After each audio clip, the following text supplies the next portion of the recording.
Hello everyone, I am the Creep's Cabin. I know you use this video to fall asleep, so before that, like the video and subscribe to the channel. Also, where are you from? And what time are you watching? Now get comfortable and relax.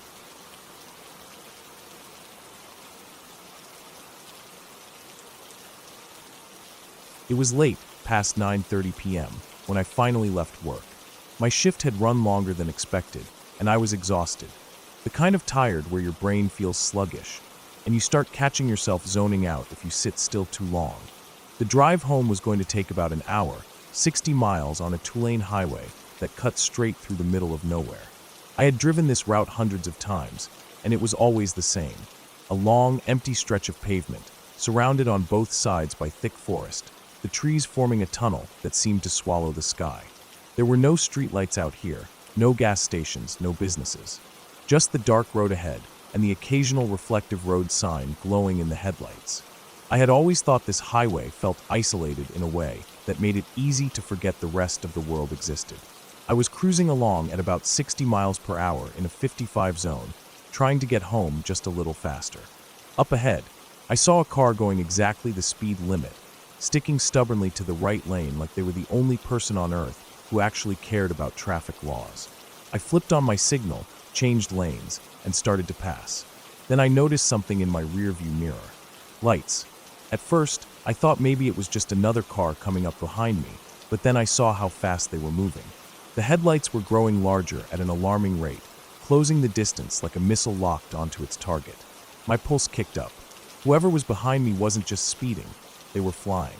I immediately let off the gas, not wanting to be in their way when they came barreling through. I eased back behind the slowpoke just as the vehicle roared past me in the left lane. A massive white Ford Excursion. The thing was going well over 100 miles per hour, and for a split second, I imagined what would have happened if I had hesitated for even half a second before pulling back into my lane. If I had still been there when he reached me, he would have crushed me. The thought made my stomach twist. I watched his taillights shrink into the distance and shook my head. What an idiot. The next few minutes were uneventful. The night stretched on in its usual quiet, the road ahead illuminated by my headlights. Nothing but the rhythmic sound of the tires humming against the asphalt. Then, in the distance, I saw red. A long line of brake lights. Everyone ahead of me was slowing down, and I instinctively did the same, dropping my speed until I was crawling forward. Something was blocking the road. I leaned forward slightly, trying to see past the cars in front of me, and spotted a tree lying across both lanes. It wasn't a huge tree, just large enough that nobody was willing to risk driving over it.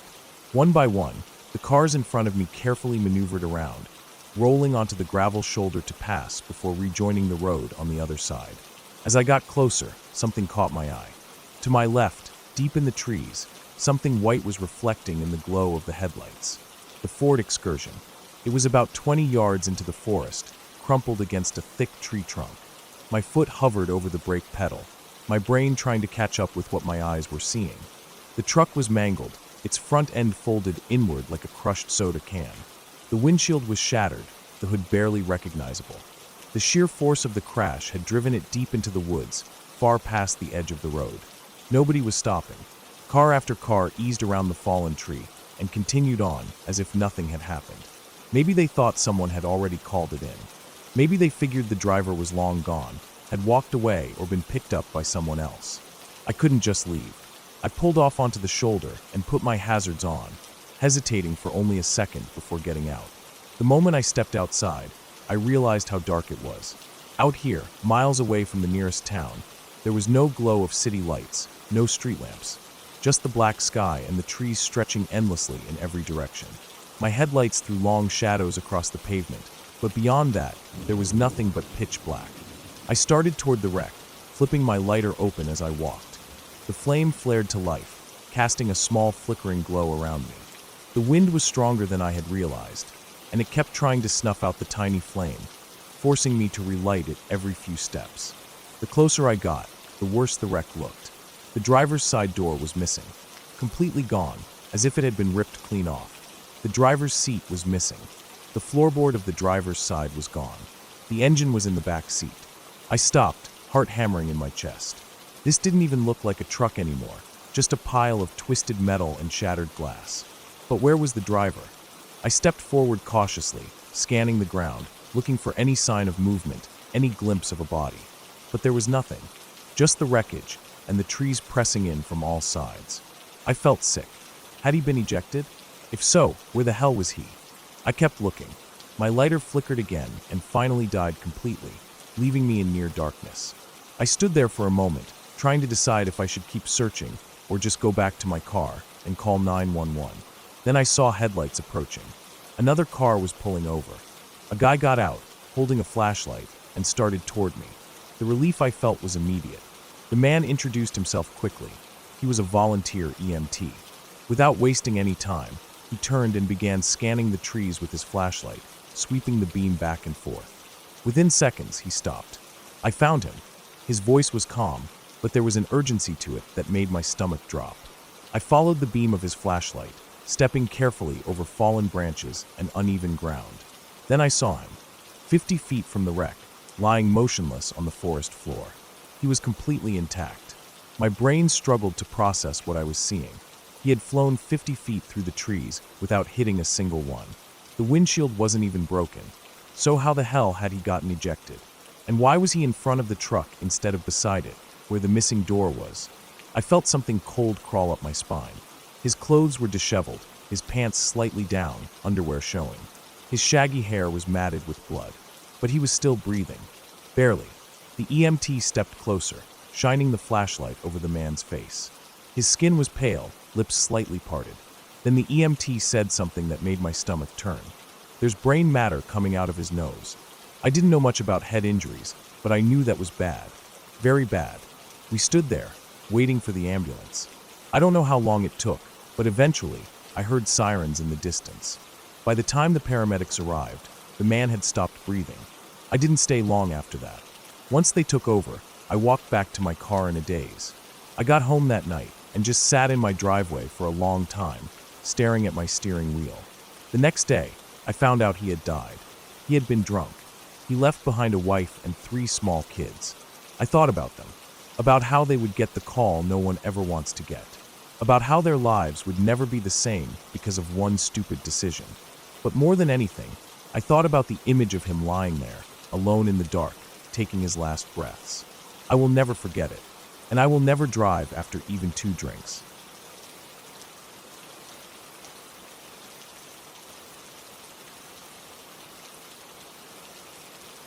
That night, the house felt heavier than usual, like the air itself was pressing down on me. My parents were screaming at each other again, their voices bouncing off the walls like they were trying to shake the whole house apart. I was used to it, but that didn't make it any easier. It always felt worse at night when there was nowhere to escape. During the day, I could go outside, hide in the backyard, or pretend I needed to grab something from the garage and just sit in there until things calmed down. But at night, I had to stay in my room, trapped with nothing but my pillow and blanket to block out the noise.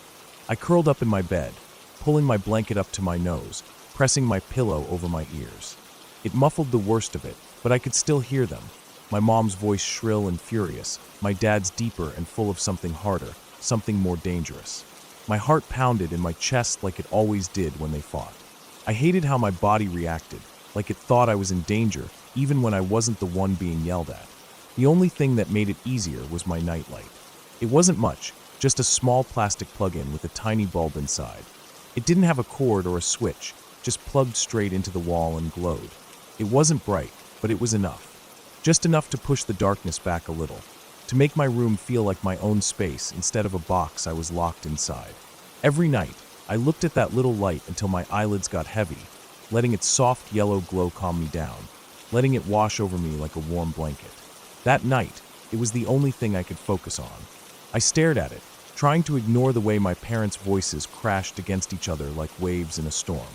I stared at it so hard I barely noticed myself drifting off, the glow blurring as my eyelids drooped lower, my body relaxing despite the chaos outside my door.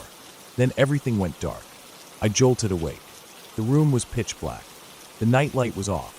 For a second, I just stared at it, waiting for my eyes to adjust, waiting for it to flicker back on. It didn't. My stomach tightened. I'd had that nightlight for months, and it had never burned out before. But light bulbs didn't last forever. That had to be it, right? just a dead bulb. I sat up, rubbing my eyes, feeling a little groggy, a little out of it. "Mom," I called out, my voice small, but the walls in this house were thin. She had to hear me. "Mom," my light went out. No answer. The fighting had stopped. That should have made me feel better, but somehow it made me feel worse. The silence was thick, too thick, like the house itself was holding its breath. I swallowed hard, looking at my door, half expecting one of them to burst in, still angry, still ready to take it out on anyone who got in their way. But nothing happened. I turned back to my night light, debating whether I should just get up and check it myself. As I moved to pull my blanket off, the light flickered back on. And that's when I saw it. A shadow. Not just any shadow. This one was huge, stretching across the wall like something was standing right next to the nightlight, blocking its glow. But there was nothing there. The shape of the shadow didn't make sense. It wasn't just a solid mass. There were strands of something sticking out in all directions, wild and tangled, like long curls of hair. My breath caught in my throat. I didn't understand what I was looking at. My brain tried to make sense of it, tried to tell me it was just a trick of the light, but the longer I stared, the less sense it made. The shadow shifted. It moved up slightly, the strands of hair settling into the shape of a head. No body, just the outline of a head with tangled curls spreading in all directions. For a second, it almost looked like it was wearing a wig, like one of the ones my grandma used to wear before she passed away. My stomach flipped. Then it changed again.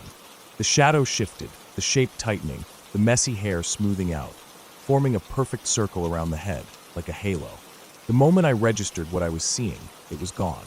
The shadow just disappeared, swallowed by the warm glow of the nightlight, like it had never been there at all. My whole body was rigid. My hands clenched into the blanket, my breathing shallow. I didn't know what to do. It had only lasted a few seconds, but my skin crawled like something had touched me. I had to check. I don't know why. Every instinct told me to stay in bed, to pull the covers over my head, and pretend I hadn't seen anything. But I couldn't let it go. My fingers trembled as I reached for the nightlight. I turned it off. Waited. Turned it back on. Nothing. Unplugged it. Waited. Plugged it back in. Nothing. I sat there for a moment, staring at it, my heart hammering against my ribs. It didn't make sense. Slowly, I crawled back to my bed. I reached out one more time to turn it back on. That's when I felt it. Cold. Ice cold. Fingertips brushed against mine. I yanked my hand back so fast I nearly fell off the bed. The nightlight flicked on by itself. I shoved myself under the covers so fast I barely felt my own movements. My whole body curled up tight, my breath coming in short, panic bursts. I stayed like that, locked in my own little cocoon, barely breathing, too afraid to move, to look, to do anything but listen to the silence pressing in around me. At some point, I must have fallen asleep, because the next thing I knew, the room was filled with soft morning light. My blanket was still wrapped tightly around me. My body ached from how tense I'd been all night. I hesitated before peeking out. The night light was off. I swallowed hard and forced myself to get up, to walk over to it. I knelt down, staring at it, waiting for something to happen. Nothing did. It was just a normal nightlight. Just plastic and a tiny bulb. I reached out, hesitated, then touched it. It was warm, not cold like before. I turned it on. It worked like normal. No flickering, no weird shadows, just the same soft glow as always. I didn't know what to think. A part of me wanted to believe it was my grandma, that she had been trying to comfort me in the only way she could. But another part of me wasn't so sure, because whatever I had felt the night before, whatever had touched my hand, it hadn't felt warm. It hadn't felt safe. It had felt cold, and I didn't know what that meant.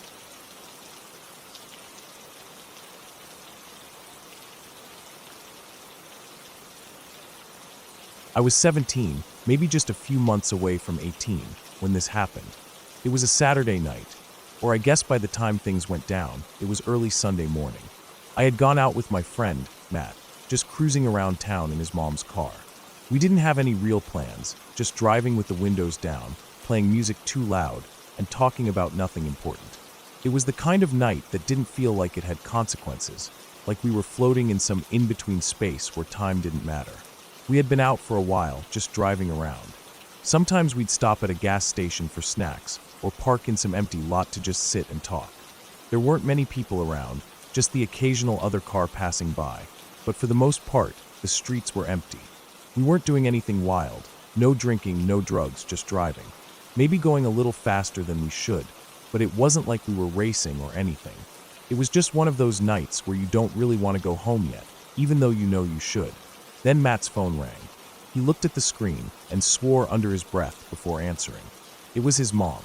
I couldn't hear exactly what she was saying, but I could tell from the way Matt's expression changed that it wasn't good. He was nodding a lot, saying, "Yeah, okay, and we're coming back now." When he hung up, he just said, "We gotta go." Apparently, for some reason, his mom needed the car. At 3 in the morning. No explanation, just that we had to bring it back immediately.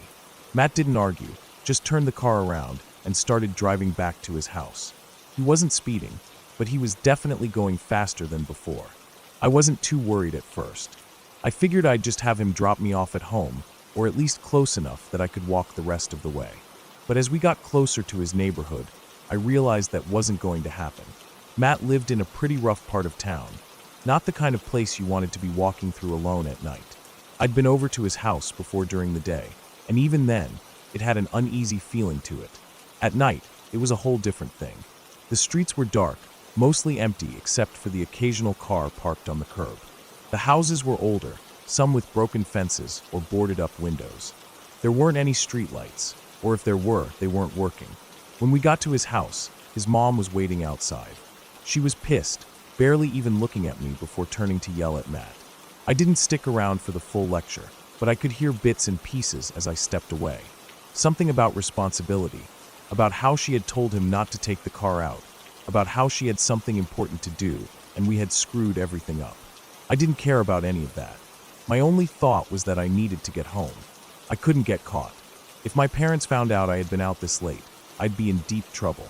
They weren't the kind of parents who would just ground me for a week and move on. They'd make my life hell. They'd start calling every time I went out, checking in on me constantly. I'd lose every bit of freedom I had left. So I made a decision right then. I was going to walk home. It wasn't a great idea. I knew that. I wasn't dressed for it. I had gone out in casual clothes, shorts, a t-shirt, and the worst part, flip-flops. Not exactly good for walking, especially not a long distance. But I didn't have any other option. I couldn't stay at Matt's house. I couldn't call someone to come get me. I just had to go. So I started walking. At first, it wasn't too bad. The night air was cool, and there was a quiet stillness to everything. The only sounds were my own footsteps and the occasional distant car. I tried to keep a steady pace, moving quickly but not running. I didn't want to look like I was running from something. I figured if I just kept moving, I'd be fine. But as I walked, I started to notice how alone I was. The streets were empty. There weren't any people out, no one sitting on their porches, no other pedestrians. Just me. And the farther I got, the more I felt like I was being watched. That was when I saw the dog. It was a German shepherd, big and solid looking, standing in the middle of the street up ahead. I stopped for a second, just staring at it.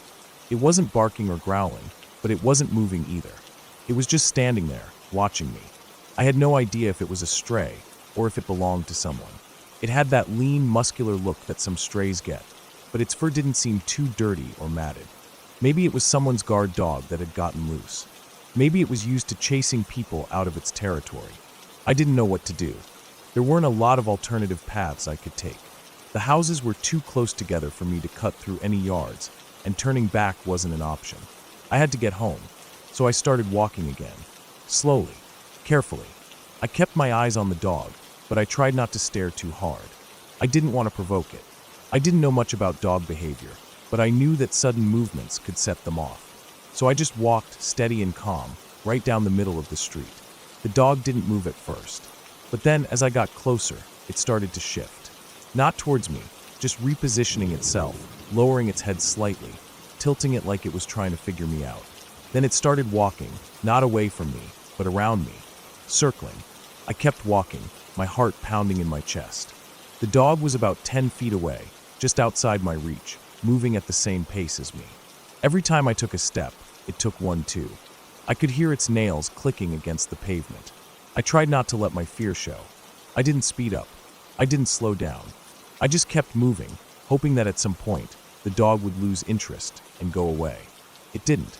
It kept circling, never getting too close, never backing off. It was testing me, trying to decide if I was a threat or if I was prey. I could feel the sweat on my back, could hear my own breathing, could hear the way my stupid flip-flops smacked against the pavement with every step. I wished I had worn real shoes. I wished I had never gone out that night. Then, after what felt like forever, the dog stopped. I didn't look directly at it, but I could see from the corner of my eye that it had paused in the middle of the street, still watching me. I kept walking, forcing myself not to look back. I didn't want to give it a reason to follow. After a few more steps, I finally glanced over my shoulder. The dog was still there, standing in the same spot, its head slightly lowered, its ears pricked forward. Watching. I kept moving. I don't know how long it watched me. I don't know what made it stop following. But eventually, I made it out of that neighborhood. I kept walking, faster now, my heart still pounding. I didn't stop until I reached my house. When I finally got inside, I locked the door behind me and just stood there for a long time, trying to calm down. I never told anyone about that night. It wasn't the kind of story that would impress anyone. Nothing really happened after all. I didn't get attacked.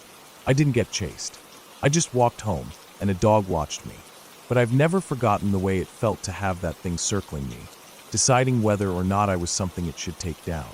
And to this day, I hate walking alone at night.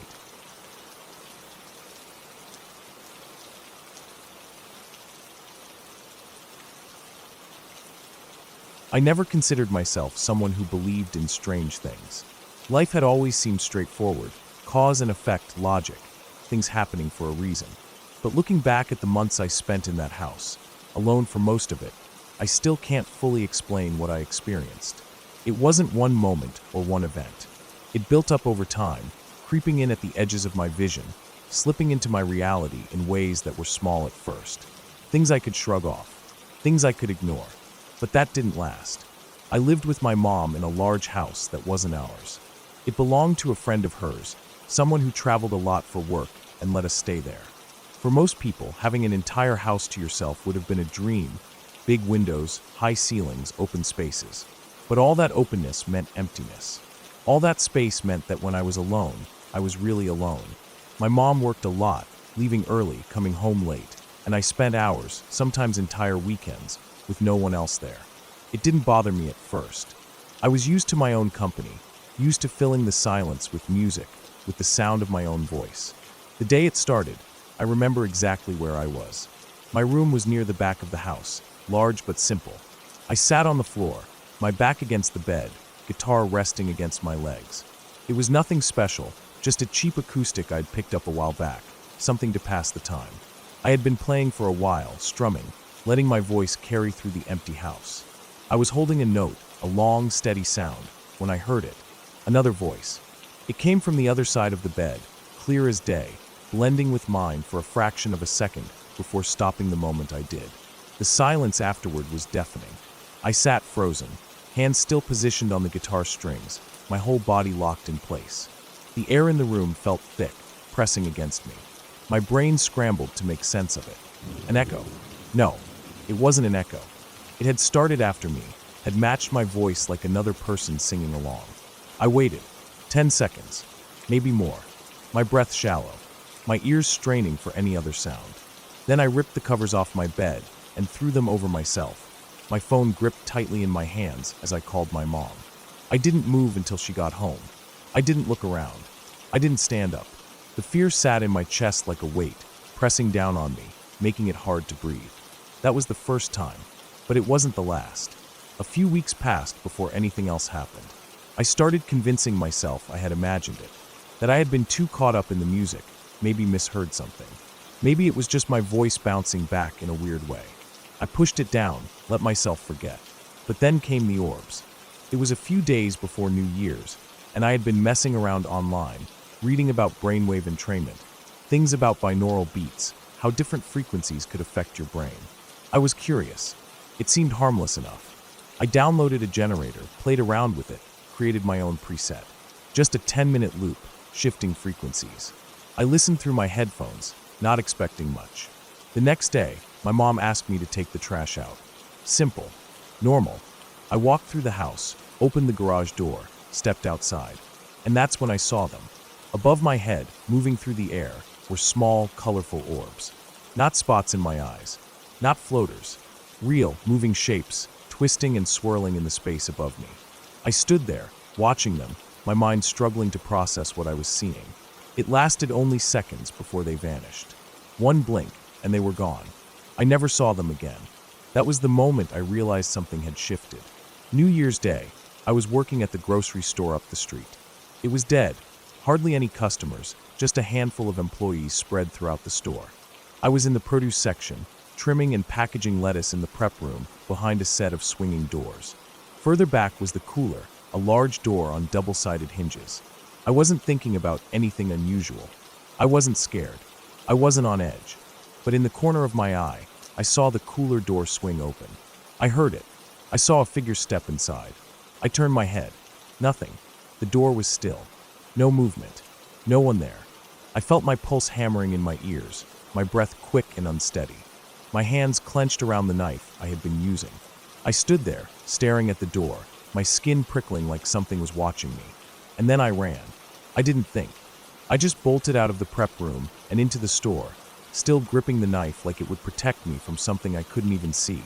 I finished my shift, but I never stopped watching over my shoulder. After that, it kept happening.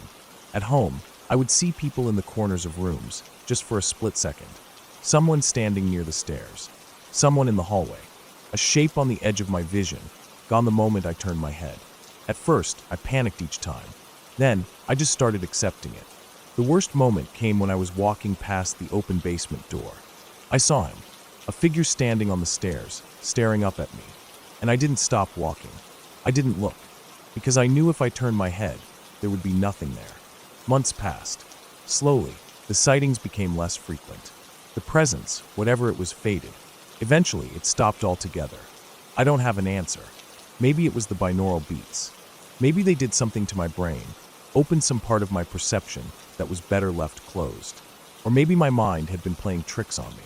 Maybe being alone for so long, in such a big empty house, had made me see things that weren't really there. But I do know this. I never listened to those frequencies again, and I never saw anything after that.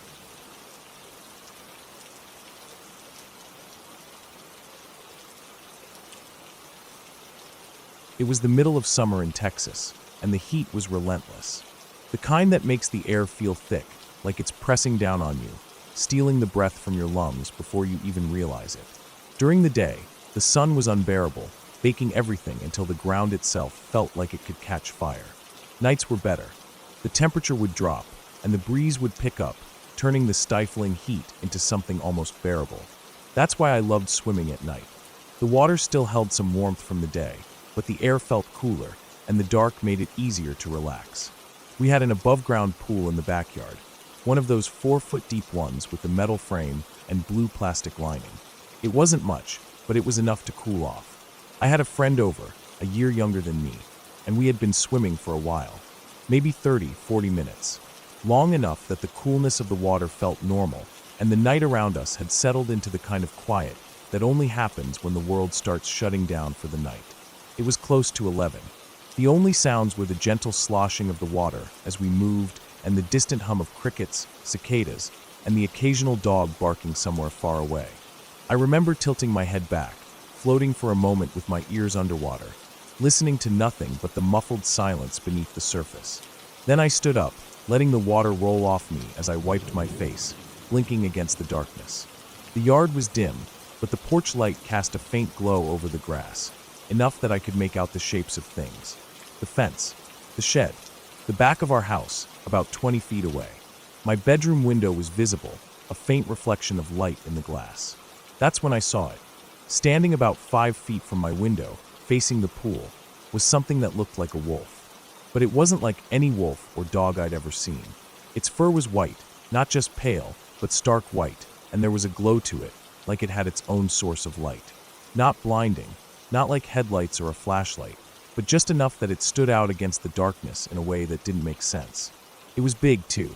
Larger than any dog I had ever seen, even bigger than the biggest husky or malamute. Broad shoulders, long legs, thick fur. But the eyes, those were the worst part. They were red. Not just reflecting red like an animal caught in a flashlight, but actually red, burning like embers. I froze. My mind couldn't make sense of it. It felt like every part of me had locked up, my body refusing to move, my breath stuck in my chest. There was no sound, no growl, no snarl. It just stood there, staring, and I could feel the weight of its gaze even from the distance. Then my body caught up to my brain, and I panicked. I shoved myself back into the water, like that would somehow protect me, like I could escape into it. I heard the splash, felt the sudden cold rush as my head went under, and when I came back up, my friend was already moving, scrambling to the other side of the pool. I could see the fear on his face even in the dim light, the same wide-eyed panic that I felt. I turned back, desperate to keep it in my sight, but it was gone. Just gone. 1 second it was there, and then it wasn't. My eyes darted around the yard, searching, but there was nothing. No sound, no movement, nothing. The night was as still as it had been before, as if nothing had ever been there at all. My heart was hammering in my chest, my breathing too fast. I pushed myself to the edge of the pool, gripping the side as I tried to see if it had moved somewhere else. The fence line, the side of the house, near the shed. Nothing. My friend was still across the pool, and I could hear the water rippling from how fast he had moved. But otherwise, everything was quiet. We had to check. We couldn't just stay in the pool, waiting for something to happen. Even though my body was screaming at me to run, I forced myself to move, climbing out of the water as quietly as I could. The air felt colder now, my skin covered in goosebumps, though I knew it wasn't from the temperature. Every part of me was on edge. We did a perimeter check, walking around the yard, sticking close together. My bare feet pressed into the dry grass, the blades scratching at my skin. The porch light only reached so far, leaving parts of the yard in deep shadow. I kept expecting to see movement, to hear something, anything, but there was nothing. I looked back at where it had been, at the spot near my window. There were no signs that anything had been there. No paw prints in the dirt, no disturbed grass. Just empty space. I tried to make sense of it. Maybe it had been a trick of the light. Maybe my eyes, bad as they were, had played some kind of trick on me. But I knew what I had seen. And I knew I had never seen anything like it before. The idea of staying outside any longer made my skin crawl. So we went inside, locking the door behind us. My heart was still racing, my mind replaying the moment over and over again, trying to find a logical explanation. But nothing made sense. I barely slept that night. Every time I closed my eyes, I saw those red ones staring back at me.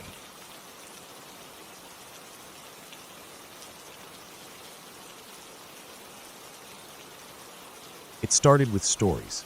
The kind of stories that get passed around at school, growing and twisting with each retelling. My friend Matt had lived in the house before moving to our school district, and he always swore it was haunted. He never told the stories like he was trying to scare us, just matter of fact, like he was recounting something that had really happened. The house, he said, was old, Civil War era old. According to him, a woman had once lived there, waiting for her lover to come home from war. When he died in battle, she hung herself from the balcony. And ever since, people claimed they could still see her standing up there, staring out like she was waiting for him to come back. I wasn't exactly a believer, but I wasn't a skeptic either. I just wanted to see for myself. So after I got my license, a few friends and I decided to check it out. Just a harmless bit of exploring. The house was only about 10 miles away, sitting in a quiet, wooded area. It had been abandoned for years, left to rot after the bank took ownership. We figured no one would care if we looked around. It wasn't breaking in if we didn't actually break anything. The drive out was quiet, all of us watching the trees blur past. When we pulled up, the place looked even bigger than I expected. It was the kind of house that must have been impressive once. 2 stories tall, a wraparound porch, a massive balcony. But time had taken its toll. The paint had peeled away, the wood had gone gray, and the windows gaped like empty eyes. The whole place had the kind of silence that made it feel like the woods around it had swallowed it up. We got out and walked up to the front door. Locked. We weren't surprised, but that didn't stop us from trying every other entrance we could find. 5 doors, all locked. Then we got to the last one. Just as my buddy reached for the knob, we heard it. A scream. Not the distant cry of an animal. Not the wind through the trees. A woman's scream, high, sharp, and filled with something I couldn't name. It came from somewhere in the woods, echoing off the empty house. We all froze, listening. The silence after was just as unsettling. Somebody muttered something about foxes. Yeah, it could have been a fox. Maybe. We left after that. not really talking much on the way home. But a week later, we went back. This time, we had a key. Matt had told us where to find one, hidden in a loose brick near the foundation. We got inside easily, stepping into the dark, stale-smelling air. Dust covered everything. Furniture still sat in place, abandoned and forgotten, like the owners had walked out one day and never come back. Most of the downstairs was unremarkable, just empty rooms filled with old furniture. The only thing odd was the kitchen. Empty cans were scattered across the floor, knocked from the counter, or spilled out of an old trash bag. Probably raccoons. Nothing creepy. But upstairs, things were different. The air was heavier. The light from our flashlights felt weaker. The floor creaked under our weight as we made our way to the balcony, our steps slow and careful. And then we saw it. A raccoon. Dead. But not just dead, mutilated. Its body was torn open, blood dried to a dark stain against the wood. Its limbs were splayed out unnaturally, its head twisted at an angle that made my stomach turn. It wasn't the work of another animal. Not like this. The wounds were too deliberate. Nobody wanted to admit how wrong it felt, so we ignored it. Just a dead animal. It didn't mean anything. I was the only one who really believed in this kind of thing, so I tried talking, just in case someone was listening.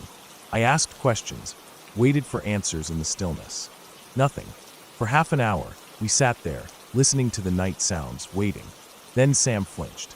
He slapped a hand to his neck, eyes wide. "Something scratched me," he muttered, looking around. Nobody was close enough to have done it. When we got back to school the next day, he showed us 3 long scratches, red and raw, trailing down the side of his neck. A week later, we went back again. It was colder that night, the wind pushing through the trees with a low hiss. We made our way up to the house, our flashlights bobbing over the broken steps, the warped porch. This time, we noticed something different. On the window of the garage door, a stain had appeared. A water stain, shaped like a skull. Not just something that vaguely resembled a skull. This was too perfect. The hollowed-out eyes, the curve of the jaw, the sharp ridge of the nose. Like someone had pressed a wet, skeletal face against the glass. I took a picture, and when I looked at it later, I saw something else. A shadow just behind the glass. Long, thin fingers curling over the doorknob. Not a hand. A claw. I didn't go back for a while after that. But one night, we decided to pull a prank on another friend. We went back to the house, into the barn this time, and left a doll behind. Dressed it up in an old jacket and hat, propped it on a chair.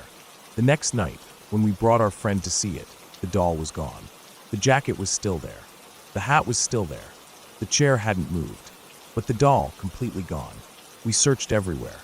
The barn, the surrounding trees, even inside the house again. We never found it. A year later, the jacket and hat were still in the exact same spot where we had left them. Untouched. Like whatever had taken the doll had no use for the rest. That was the last time I went back. I don't know what was in that house. I don't know who or what left those scratches on Sam, or what dragged that doll into the dark. I don't know what made that scream, or why the shape on the window looked so much like a skull. But I do know that something was there. Something that didn't want us around. And we listened.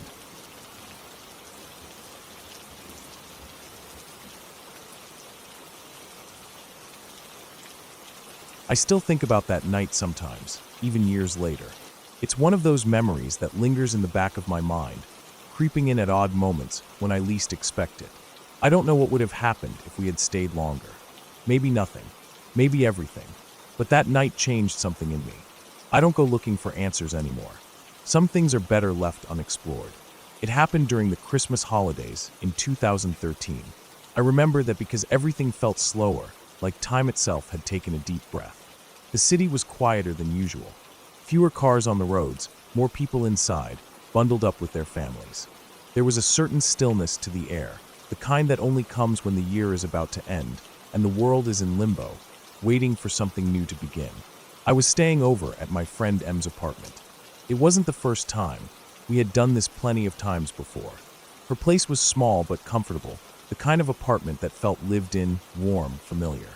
The furniture was a little mismatched, the walls covered in posters and little decorations she had collected over the years. It smelled like scented candles and old books, a strange but comforting mix. That night, it was just the two of us. Her family was out, and we had the place to ourselves. We had no big plans, just the usual. staying up late, watching movies, eating whatever junk food we could find. At some point, we got bored of being inside.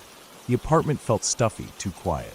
Em had access to the rooftop of the building, and on a whim, we decided to go up there.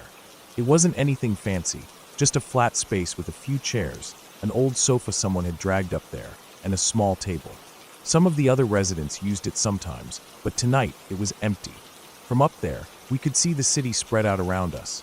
The buildings lit up in warm yellow lights, the streets far below still busy with cars and people. It was cold, but not unbearably so. The kind of cold that felt crisp against your skin, but not enough to make you want to go back inside. We brought some food with us, just cheap snacks and soda, and sat on the sofa, talking about nothing in particular. At some point, I texted S, a guy friend of mine, and invited him over. He didn't live too far away, and within half an hour, he showed up. With him there, the mood shifted a little. It wasn't just a quiet night anymore. It felt more like a small gathering, like we were making a memory. We sat up there for a while, eating, laughing, talking about things that wouldn't matter in the morning. But S had plans later that night. He was going clubbing with some friends, so he didn't stay long. After about an hour, he got up, stretched, and told us he had to go. We walked him to the door that led back downstairs, watched him disappear into the stairwell, and then it was just the two of us again. The night stretched on. We weren't tired yet, still riding the high of having company, of being outside instead of locked up in a room. I had brought my laptop with me, and on a whim, we decided to record a video. It wasn't for anything special, just for us, something we could watch years later and laugh at. We talked about random things while the camera rolled. The kind of nonsense that feels funny when you're overtired and slightly delirious. At one point, one of us joked about growing old alone with a bunch of cats. It was stupid, harmless. We laughed at ourselves, at the absurdity of it all. Then we heard it. Footsteps. It was faint at first, just a light tapping sound coming from somewhere in the distance. At first, we ignored it. The city was full of noises, cars honking, people talking, the distant hum of life continuing below us. But then it got louder. I stopped laughing. Em did too. The sound wasn't coming from the streets below. It was coming from the rooftop, from somewhere to the left of Em. We both froze. The footsteps weren't fast or frantic. They were slow, measured, like someone was taking their time. I don't think either of us breathed. The rooftop wasn't big. There weren't a lot of places for someone to be without us noticing. And yet we saw nothing. A cold wave of fear crept over me, the kind that starts in your stomach and spreads outward. I've never been good at dealing with this kind of thing. I hate being scared. Hate that feeling of not knowing what's going on, of something being just out of sight. I whispered to Em that we should leave. Now, she didn't argue. We moved quickly, trying to put everything back the way we found it. The rooftop wasn't ours, and we didn't want to leave a mess. The sofa had been pushed out of place, the table shifted. We needed to move them back. Em bent down to adjust the table, and then she stopped. I saw it happen in real time. Her whole body tensed. She wasn't looking at me. She was looking past me, at something behind me.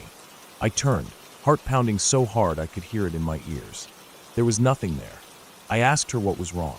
She didn't answer right away, just pointed. I followed her gaze, and that's when I saw him, an old man, standing perfectly still, half hidden behind one of the metal poles that lined the edge of the rooftop. I didn't know how long he had been there. He wasn't moving, wasn't making a sound, just standing there, watching. Everything in me screamed to run. I don't remember making the decision to move. 1 second, I was frozen. The next, I was grabbing my laptop, shoving it under my arm, and bolting for the door. Em was right behind me. We didn't stop. Not until we were back inside the apartment. The door locked behind us, our backs pressed against the wood as if that alone would keep him out. My hands were shaking so badly, I could barely hold onto my laptop. I felt sick. My head was spinning, and wasn't doing much better. We didn't speak for a long time. Just sat there in silence, listening, waiting. Eventually, I remembered the video. The one we had been recording before everything went wrong. With trembling fingers, I opened the file. At first, it was just us laughing, talking, being stupid. Then the moment where we heard the footsteps. Our expressions shifting, the way our voices went quiet. And then, at the very end, something I hadn't noticed before. A shadow, moving, right where the old man had been standing. I don't know how long he had been there. or how much he had seen, or why he was there at all. We called M's sister. She came home not long after, and we told her everything. She checked the rooftop, but of course, there was no one there. Nothing left behind. Just an empty space under the cold night sky. I didn't sleep much that night. I don't think M did either. We never talked about it again. Never went back up to that rooftop. And I never watched that video again.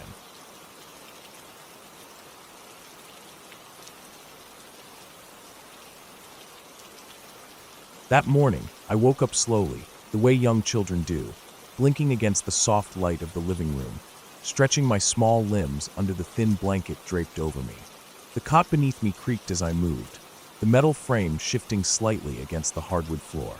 The house was quiet except for the muffled sounds of movement coming from the kitchen, the clinking of dishes, and the low murmur of voices just out of my understanding. The air smelled of coffee and something warm cooking, maybe toast or eggs.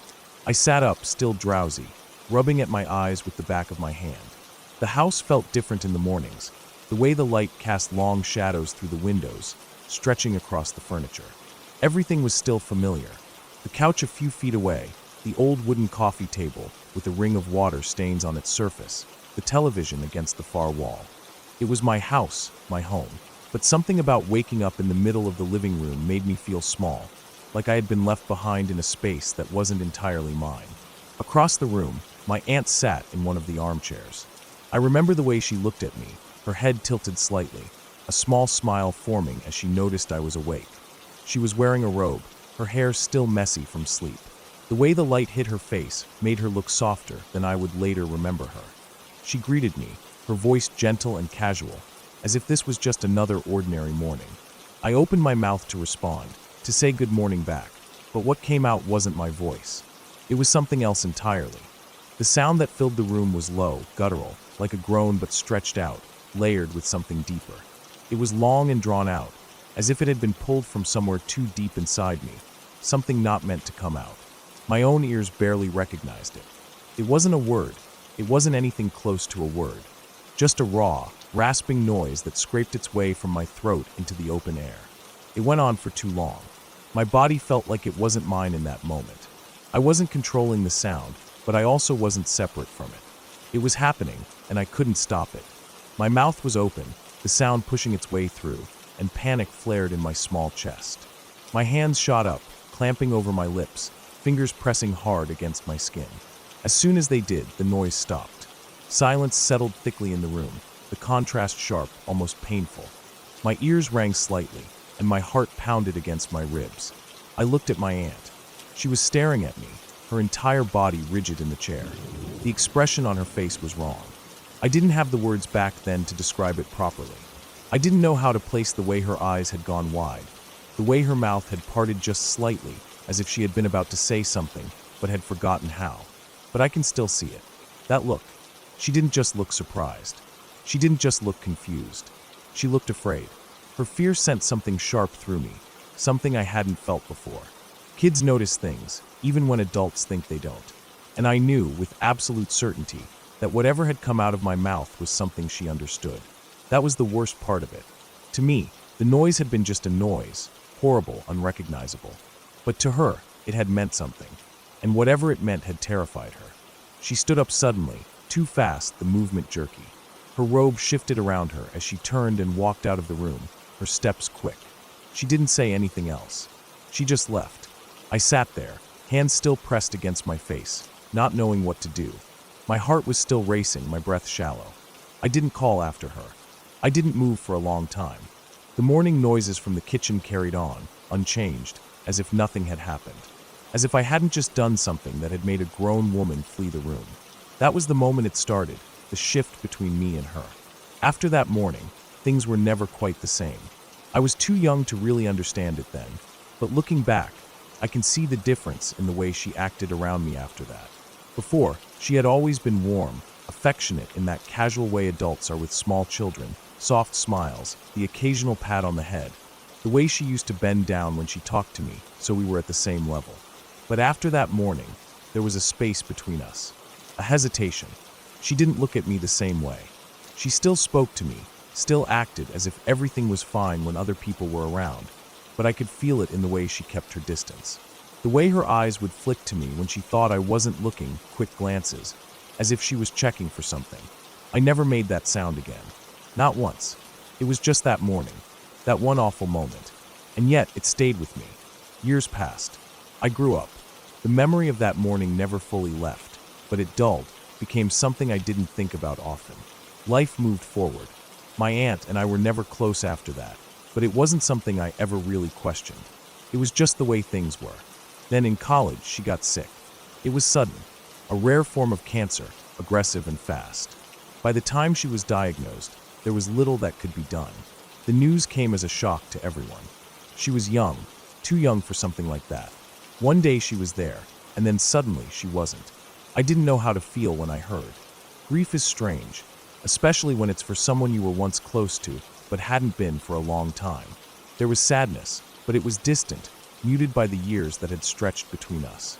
But underneath that, something else stirred. A feeling I couldn't quite name. That memory, the one I had buried deep, the one I had let fade into the background of my childhood, came rushing back with startling clarity. That morning, that sound, the look on her face. I had never understood it, and now I never would. There was no closure to be found, no explanation that would ever make sense. Just an old memory, sharp and out of place, refusing to settle. Even now, I think about it sometimes. That morning in the living room, the way she ran, the way she looked at me, and the strange, unshakable feeling that whatever had happened that day, whatever had come out of my mouth, somehow it had mattered.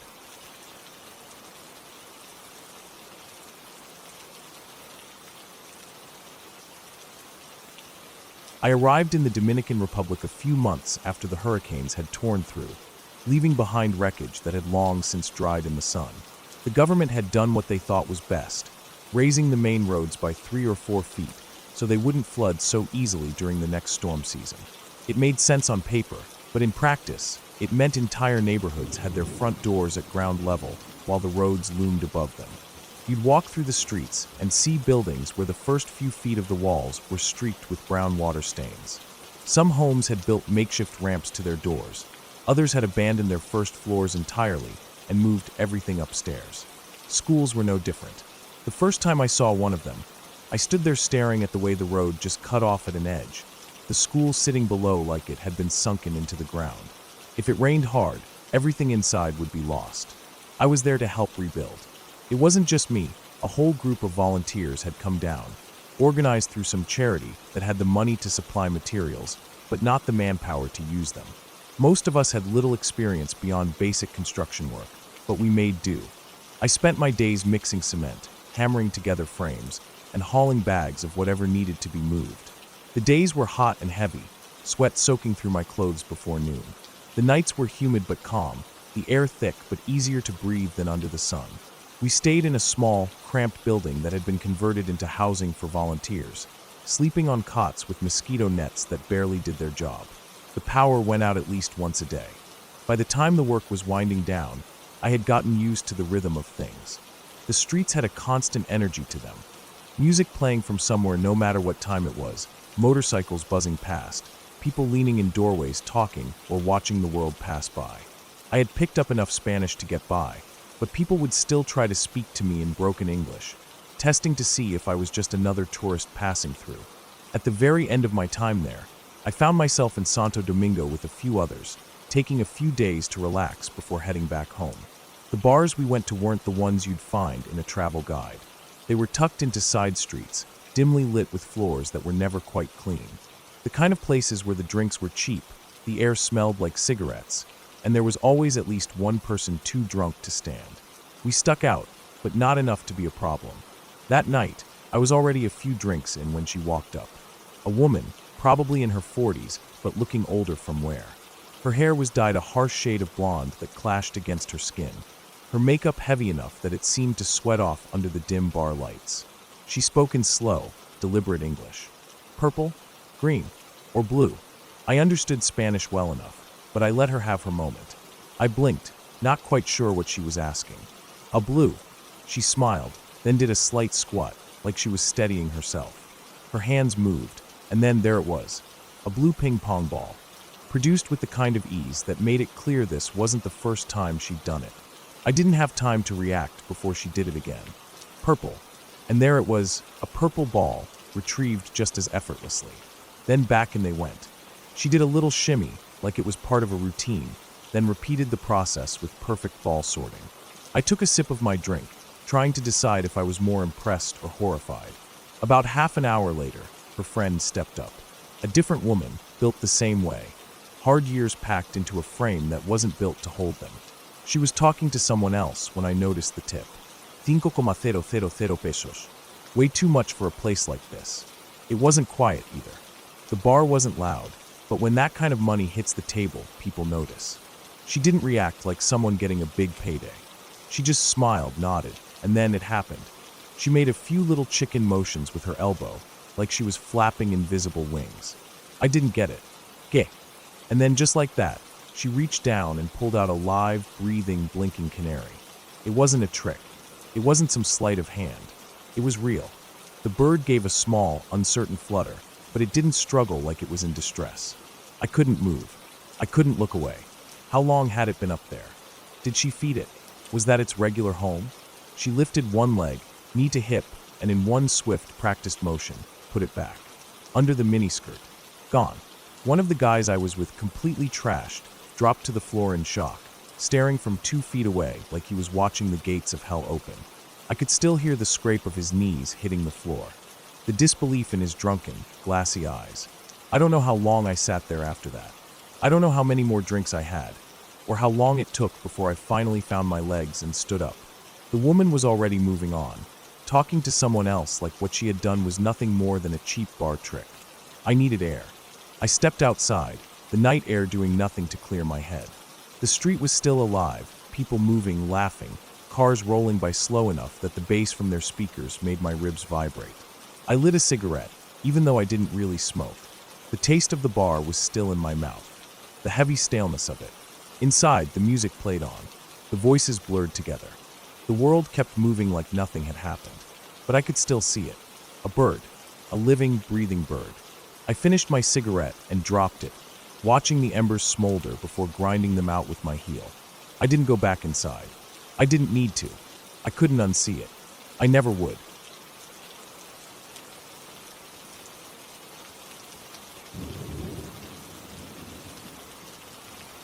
I was 17 when I got sent to Teen Challenge. If you don't know what that is, it's a hardcore Christian rehab program.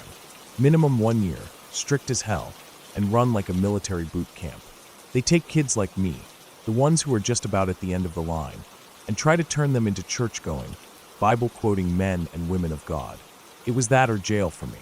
I'd been kicked out of school, caught up in drugs, in and out of the courts, and running with people who weren't going anywhere but prison or a casket. My mom begged me to take the deal, said it was my last chance to turn things around. So I went. Teen Challenge wasn't like other rehab programs. It wasn't therapy or counseling or anything like that. It was structure, discipline, and the Bible. We woke up at 5 a.m., prayed, read scripture, ate in silence, worked all day, doing whatever manual labor they assigned. More prayer, more Bible, then lights out. No music, no TV, no contact with the outside world, no talking to girls, nothing. Just Jesus all day, every day. If you didn't like it, tough. They'd put you on discipline, which meant even more work, even fewer privileges, and sometimes days of silence. It was meant to break you down so that you had no choice but to surrender to God. I played along at first, said the right things, went through the motions. I figured if I kept my head down, I could get through it. I wasn't buying into all the religious stuff, but I didn't want to get in trouble either. I kept my nose clean, did my chores, and didn't mouth off. Then came Spiritual Emphasis Week. Once a year, they'd bring in a special preacher, and we'd spend 6 hours a day in chapel instead of working. It was supposed to be this intense, life-changing experience. A time to get baptized in the Holy Spirit, fight the devil, and fully commit to Jesus. The preacher that year was a man from North Carolina. Huge guy, muscles like a bodybuilder. He looked like he could tear a phone book in half with his bare hands.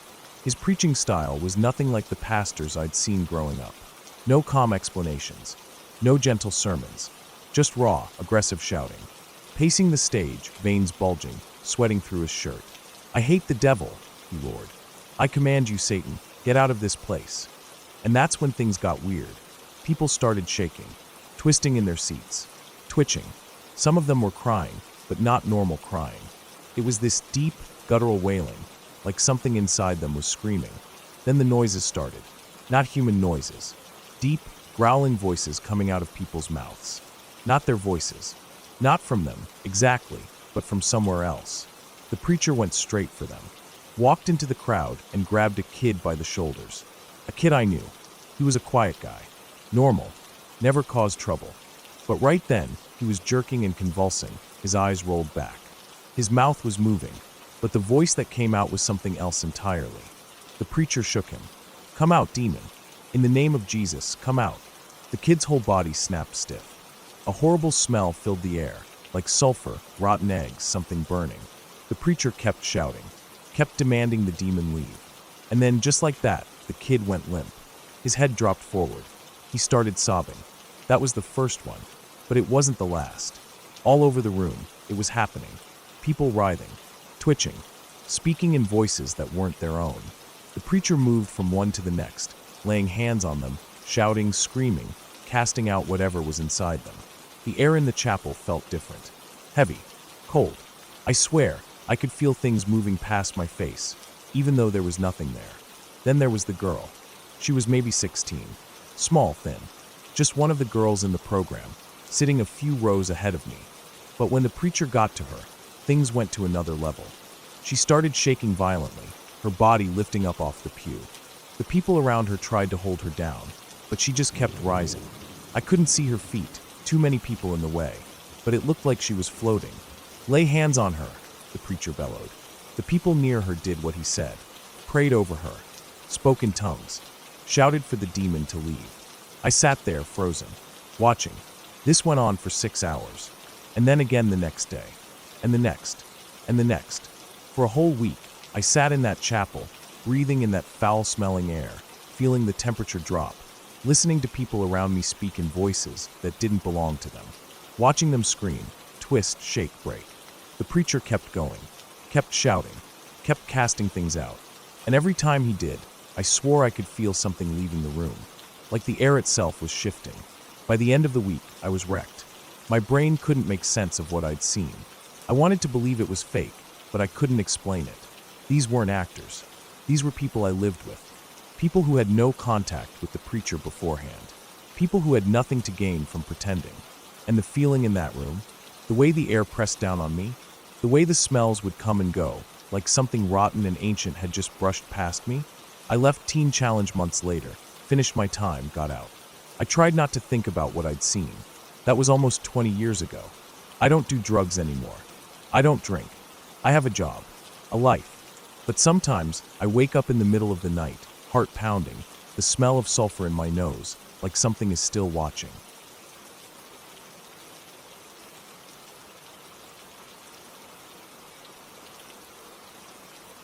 The countryside had always been a place of peace to me. I grew up in the city, surrounded by noise, people, and the constant hum of life. But every now and then, my father would take us to visit his old friend who lived out in the country, miles away from the nearest town. It was the kind of place where the stars looked like they were just above your head, where the fields stretched endlessly in every direction, broken only by old stone walkways and narrow roads lined with towering trees. It was beautiful, quiet, and so different from what I was used to. It always felt like another world. The kind of place where time moved slower, where the wind smelled of fresh grass, earth, and wood smoke. Even something as simple as running errands felt different there. In the city, you could walk to the nearest store, but here, everything required a car. The roads were long and empty, and after sunset, the darkness was absolute. No streetlights, no passing cars, just the sound of crickets and the occasional rustling in the trees. On this particular trip, my father's friend invited us to a bonfire gathering, a reunion of sorts. The kind of event where people set up large tents, barbecue food over an open flame, drink, and talk until late into the night. It wasn't far from where we were staying, so we arrived early. I remember the smell of grilled meat and burning wood in the air, the way the fire crackled and sent embers drifting into the sky. People laughed and talked in groups, some seated around the fire, others standing near the food. It was warm, lively, and comforting. After eating, my mother started to feel tired. The night air had a way of making exhaustion hit harder, and after a while, she told my father that she was going to head back to get some rest. I was full and starting to feel the same, so I told her I'd walk back with her. It wasn't far, just a short walk up the road, and even though it was dark, the way was familiar. At first, the warmth of the bonfire was still on my skin, and the smell of food still lingered in my nose. But the farther we got from the fire, the more it faded. The heat, the laughter, the golden glow, it all slipped away into the darkness behind us. The temperature dropped slightly, and my eyes adjusted to the night. The stars were clearer than ever, and the moon cast enough light to see the road ahead. Tall trees lined both sides of the narrow road. They'd always been there, but somehow, walking past them in the dark made them feel taller, denser, like they were closing in. The night was quiet except for the sound of our footsteps on the gravel and the occasional rustling of leaves. That's when we passed it. The house. I hadn't noticed it before. Maybe because I never had a reason to. Maybe because it was just another forgotten structure in the countryside, the kind that had been abandoned for years. But now, walking past it in the darkness, it stood out. It was old. The kind of old where time had chipped away at it little by little, leaving behind a sagging roof and walls covered in vines. The wooden panels were weathered and gray, with patches of haphazard repairs. Boards nailed across broken windows, parts of the siding barely hanging on. The front porch looked warped and unstable, the railing long gone. I remember thinking how creepy it was. Not in a way that made me feel like something was watching me, but in the way that made me wonder how long it had been like that. Who had lived there? Why had they left? And then I heard it. The deep, guttural rumble of dogs growling. It was low at first, barely audible over the sound of my own breathing. But then came the barking. Sudden, sharp, aggressive. My body locked up. I turned my head toward the house, toward a single, grimy window that I hadn't even noticed before. And that's when the light flicked on. A pale, yellowish glow spilled through the dirty glass, illuminating the figure standing inside. A silhouette, just standing there. Still, unmoving. I couldn't make out a face, just the dark outline of a person against the dim light. But they were there, standing in that window, watching. Every hair on my body stood on end. I took off. I didn't think. I didn't hesitate. My legs moved before my mind could process anything. I sprinted down the road, my heart hammering in my chest. My feet barely touched the ground as I ran, the gravel crunching beneath my shoes. The only thought in my mind was getting away. The barking grew louder. More dogs. Snarling. Snapping. I could hear them inside the house, the sound carrying through the thin walls, through the broken boards, through the night air. I ran harder. I could hear my mother behind me calling my name, but I didn't stop. I didn't look back. I don't know how long I ran. Maybe a minute, maybe more. Time stretched in that terrifying, breathless way where seconds feel like an eternity. When I finally saw the house where we were staying, I didn't slow down until I reached the front door. I grabbed the handle with shaking hands and yanked it open, stumbling inside. My chest burned, my breath came in gasps, and my legs felt weak. My mother wasn't far behind. She wasn't running like I was, but she was walking fast, looking confused and slightly out of breath. She shut the door behind her, locking it with a click. For a long time, I just stood there, my ears ringing, my body still tense with adrenaline. My mind raced through everything that had just happened. The house, the light, the silhouette, the dogs. It didn't make sense. That place had looked abandoned, completely empty. No sign of life, no cars, no movement. And yet, there was someone inside, watching. I didn't sleep well that night. I lay awake for hours, staring at the ceiling, my mind playing the image of that figure over and over again. Every creak of the old house made me flinch. Every distant sound outside made my stomach tighten. By morning, things felt different. Less terrifying, more confusing than anything. When my father's friend saw me that morning, he asked if I was okay. Said I looked pale. I told him about the house, about the light, the dogs, the person standing in the window. He frowned. That house has been empty for years, he said. Ain't nobody living there. I shook my head. No, I saw. You probably saw one of the old lanterns inside. Maybe a reflection, he said. Could have been anything. I wanted to argue, but what could I say? That I was sure. That I knew what I saw. The way he spoke, the way he dismissed it so easily, made me feel like I was being ridiculous. Like it was all in my head. But I knew it wasn't. I knew what I saw, and I never walked past that house again.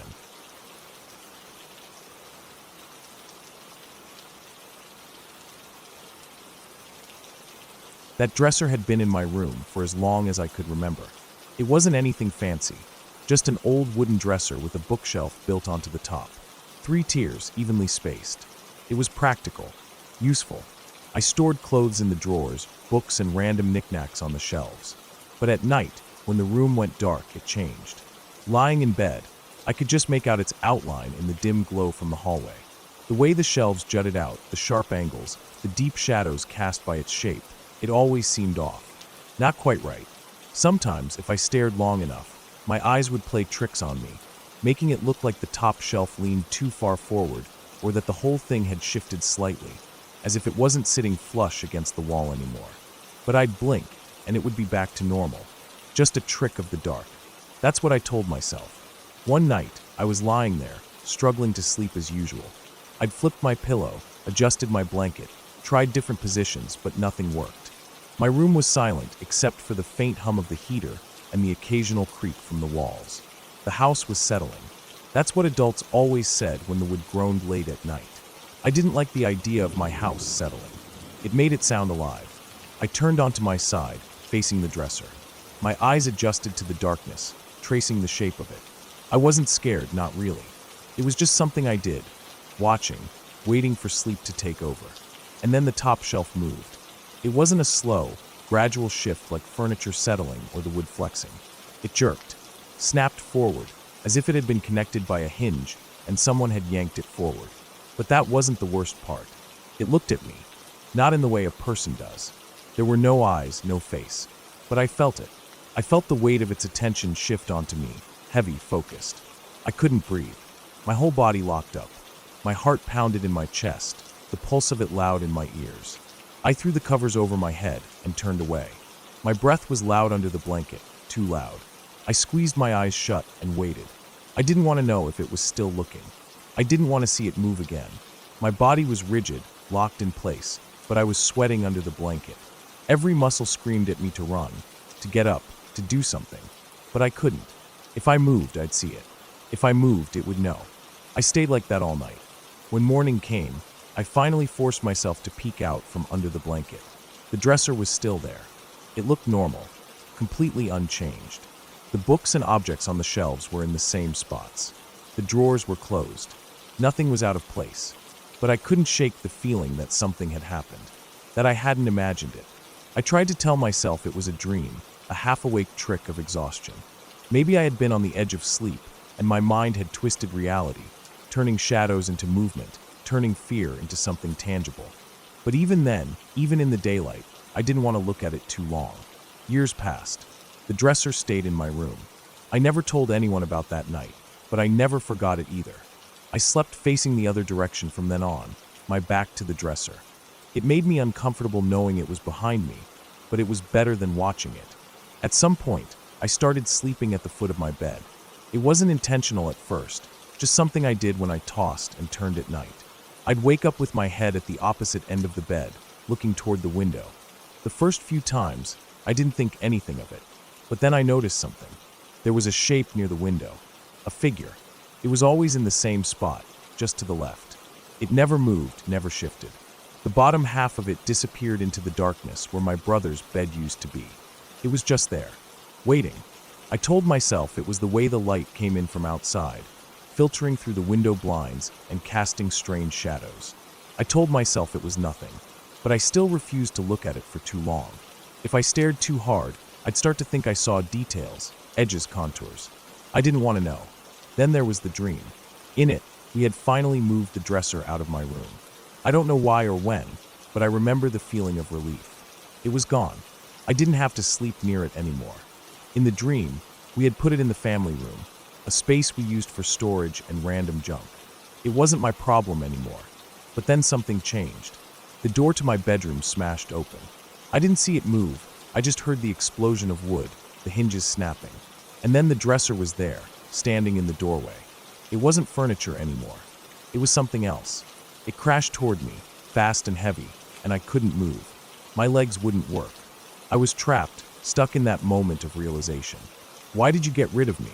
The words slammed into me like a physical force, shaking the walls, vibrating through my chest. And then it came down on top of me. I woke up gasping. My heart was racing. My skin was damp with sweat. I sucked in a breath and turned my head, and the dresser was still in my room. Still there. Like it had never left. Like it had never wanted to leave. I tried to tell myself it was just a dream. Just my mind pulling old fears out of storage, twisting them into something dramatic. But it didn't feel like just a dream. For a long time after that, I avoided looking at it. I avoided thinking about it. I convinced myself that none of it meant anything. But that feeling never fully went away. Even now, years later, I still remember the way it moved, the way it looked at me. And no matter how much time passes, I can't shake the thought that maybe, just maybe, it wasn't just my imagination.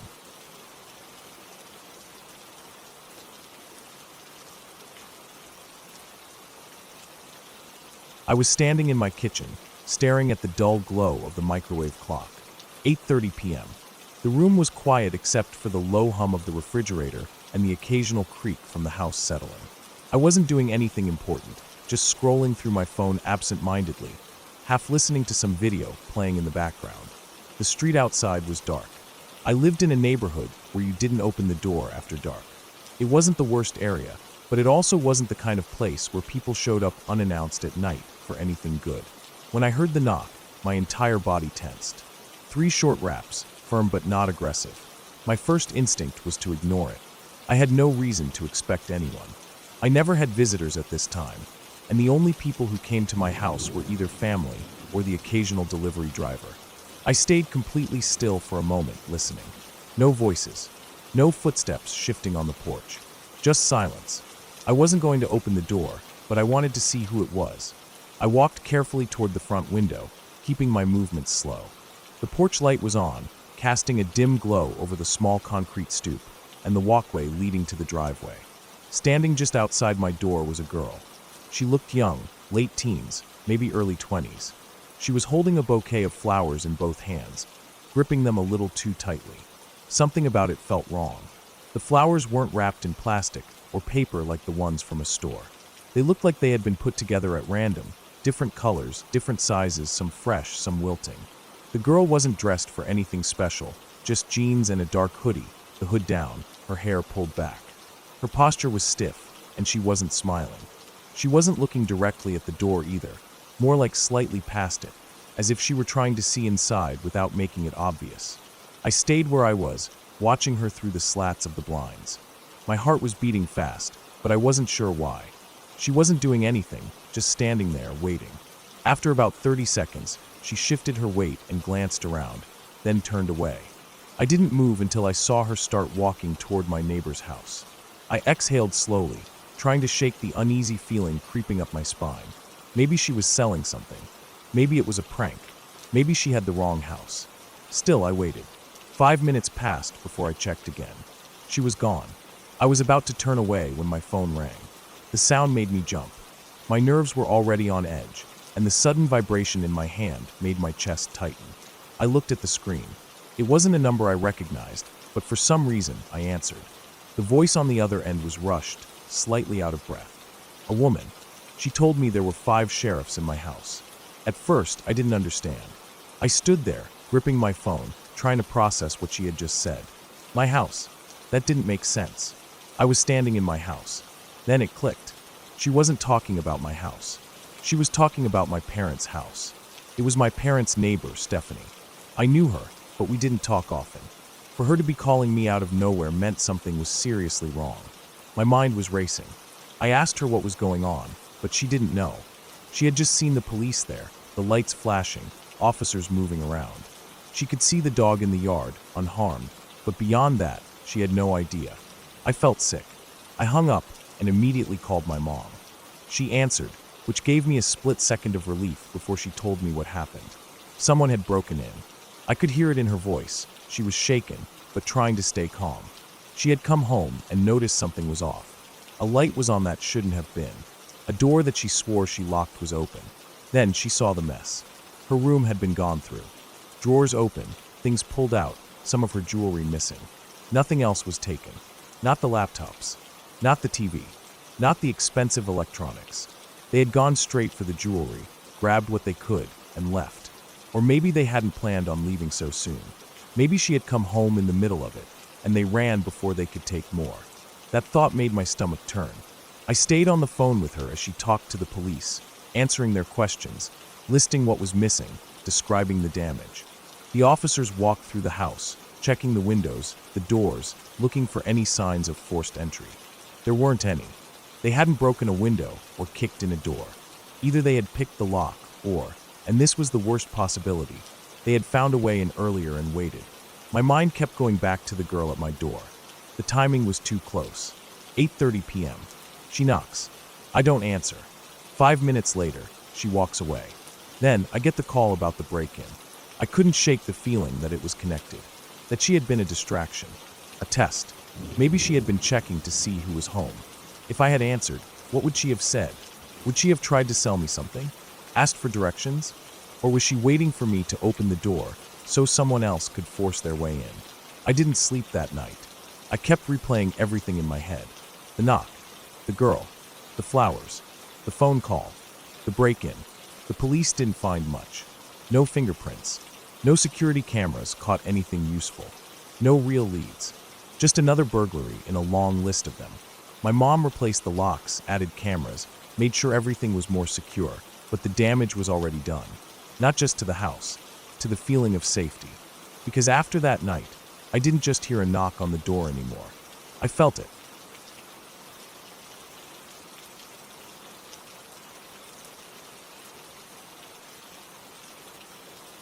I remember the warmth of the Bahamian sun on my skin as if it were yesterday. My friend, Sarah, and I had been planning this trip to the Atlantis resort for months. At 19 and 20, respectively, we were eager to escape the routine of college life and immerse ourselves in the vibrant culture and pristine beaches of the Bahamas. Our days were filled with laughter, sunbathing by the azure pools, and exploring the resort's myriad attractions. The locals and fellow tourists we encountered were overwhelmingly kind, reinforcing our belief that this paradise was as safe as it was beautiful. As the sun dipped below the horizon, the resort transformed into a lively hub of nightlife.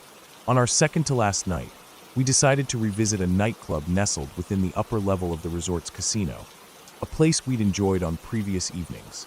The pulsating rhythms of Caribbean music beckoned us, and we eagerly joined the throng of dancers. The atmosphere was intoxicating, a blend of flashing lights and infectious energy. We indulged in a few drinks, the alcohol loosening our inhibitions as we swayed to the music. It wasn't long before two men approached us, their intentions masked by friendly smiles. Sarah, single and adventurous, welcomed the attention, engaging in animated conversation with one of them. I, however, had a boyfriend back home and felt a pang of guilt even entertaining the idea of flirting. To avoid leading the other man on, I excused myself, encouraging him to seek out another dance partner. Feeling a bit out of place amidst the couples on the dance floor, I decided to step outside the club for some air. The casino's ambience was a stark contrast to the nightclub, a blend of focused gamblers and the melodic chimes of slot machines. I found a bench nearby and sat down, watching the ebb and flow of patrons. Moments later, a man I hadn't noticed before approached me. His demeanor was overly familiar, and without preamble, he grabbed my hand, insisting on buying me a drink. I attempted to decline politely, explaining that I wasn't interested and that drinks were exorbitantly priced. Undeterred, he snatched a glass from the bar, pressed it into my hand, and with a cheerful, "Enjoy your drink. See you later," disappeared into the crowd. Alarm bells rang in my mind. The bartender, who had been serving us all night, was within earshot. I approached him, holding up the drink, and inquired about its contents. His blank stare and the words, "I don't know, I didn't make that," sent a chill down my spine. Trusting my instincts, I set the drink down untouched. My mind raced with possibilities. Had the man intended to harm me? Stories of drink spiking and their devastating consequences flashed through my thoughts. I hurried back into the nightclub, found Sarah, and insisted we leave immediately. As we made our way back to our room, the weight of what could have happened pressed heavily on me. The realization that a seemingly innocent gesture could harbor malicious intent was sobering. I couldn't shake the image of that drink, a symbol of potential danger narrowly avoided. In the days that followed, I became more vigilant, understanding that paradise, while beautiful, wasn't devoid of peril. The experience served as a stark reminder of the importance of trusting one's instincts and the subtle threats that can lurk beneath the surface of even the most idyllic settings.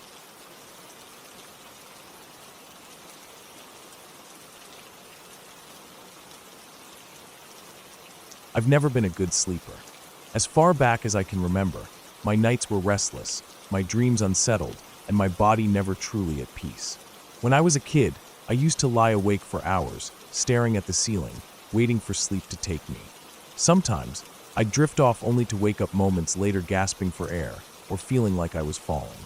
Other times, I'd wake up with my legs twitching, kicking against my sheets like I'd just run a marathon in my sleep. It was exhausting. No matter how early I went to bed or how long I stayed in bed, I always woke up feeling drained, like I hadn't slept at all. For years, doctors struggled to figure out what was wrong with me. I went through multiple sleep studies, spending nights in cold, sterile rooms with electrodes stuck to my scalp, my breathing monitored, my movements tracked. At first, they thought I had a mild form of obstructive sleep apnea, but the treatments didn't help much. Then, they diagnosed me with periodic limb movement disorder because of the way my legs jerked at night. Later, they settled on idiopathic hypersomnia, a fancy way of saying I slept too much but never felt rested. The only thing they could agree on was that my sleep was a mess, and there wasn't a clear solution. Living with it wasn't easy. I had to structure my life around my unpredictable sleep patterns, balancing fatigue with the demands of daily life. Some days, I functioned fine, running on caffeine and habit. Other days, it felt like I was moving through a fog, my mind never fully awake, my body sluggish and uncooperative. The worst part, though, was the way my sleep disorders played tricks on my mind. Over the years, I'd experienced all kinds of strange sensations during sleep. Sleep paralysis, hallucinations, vivid nightmares that felt real. There were times when I swore I saw figures standing in my room, shadows lingering in the corners of my vision, only for them to vanish the second I fully woke up. I'd hear whispers, footsteps, knocking sounds. I learned to dismiss most of it as my brain misfiring, as part of the strange world that existed between waking and sleeping. But one night, something happened that I still can't fully explain. It started like any other night. I had been feeling drained all day, the kind of exhaustion that weighed heavy on me no matter how much coffee I drank. I went to bed earlier than usual, hoping to catch up on rest. My apartment was quiet, the hum of the fridge in the other room the only sound. I lived alone, in a small one-bedroom unit on the second floor of an old building. The walls were thin, and I could sometimes hear my neighbors moving around, but that night it was silent. I remember lying down on my side, facing the window. I had thick curtains that blocked out most of the streetlight glow, but a faint sliver of light always managed to sneak through. The room was warm, comfortable, and I felt myself drifting off quickly, the kind of deep, heavy sleep that I rarely got. Then, at some point in the night, I was woken up by an intense, sharp pain in my back, right near my kidney. It wasn't the kind of pain you get from sleeping in a bad position or twisting wrong. It felt deeper, like something inside me was being squeezed, gripped tightly from the inside. I was caught in that hazy state between dreaming and waking, half conscious but not fully aware. My body felt sluggish, my mind groggy. I tried to shift, to move away from the pain, but it stayed. A deep, twisting pressure that wouldn't go away. I opened my eyes, and that's when I saw it. A dark silhouette, barely visible against the dim glow of the window. It was standing behind my curtain, partially hidden, as if it had been peering out. I felt a surge of fear, my body tensing up, my breath catching in my throat. The figure wasn't moving, wasn't reacting, just standing there. My heart pounded in my chest. My breathing came out in short, shallow gasps. I wanted to move, to sit up, to do something, but my body felt weighed down, frozen in place. I tried to yell, forcing out the only words I could think of. "Get out of here." My voice came out hoarse, barely above a whisper at first, but I pushed harder, forcing the words out again, louder this time. "Get out of here." As soon as I said it, the pain in my back lessened, the pressure easing up just enough for me to take a full breath. My body started to feel lighter, the grogginess lifting. My limbs, once sluggish, started to regain sensation. But the figure didn't move. It didn't react. And then, before I could fully register what was happening, I blacked out. I don't know how long I was out, but when I woke up again, the room was empty. The curtain was still in place, the window closed, the apartment silent.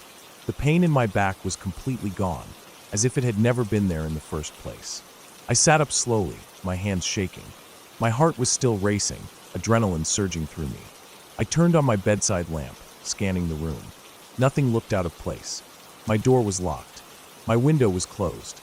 There was no sign that anyone had been there. I told myself it had to be a hallucination. I had experienced them before: sleep paralysis, night terrors, strange visions that felt real but weren't. My brain had a history of messing with me, blending dreams with reality in ways that left me questioning what was real. But this felt different. The pain had been real. I knew that much. I could still remember the exact spot where it had gripped me, the sensation of something squeezing deep inside. And the fear, that cold, undeniable fear, hadn't been like my usual sleep disturbances. I stayed up the rest of the night, unable to shake the feeling that something had been in my room. I kept looking at the curtain, expecting to see that silhouette again. But nothing happened. The night stretched on, quiet and uneventful. By morning, I tried to rationalize it. My sleep disorders made me more prone to hallucinations, I reminded myself. The pain could have been from sleeping in a bad position or from stress. It had to be a coincidence, but a small part of me wasn't convinced. It wasn't the first time I had felt that kind of pain before, and it wouldn't be the last. In the weeks that followed, I had similar episodes, waking up to that same deep, twisting sensation in my back, feeling frozen, trapped in my own body. Sometimes, I thought I saw shadows moving in my room, just on the edge of my vision, disappearing when I turned to look. I never saw the figure behind the curtain again, but I never forgot it.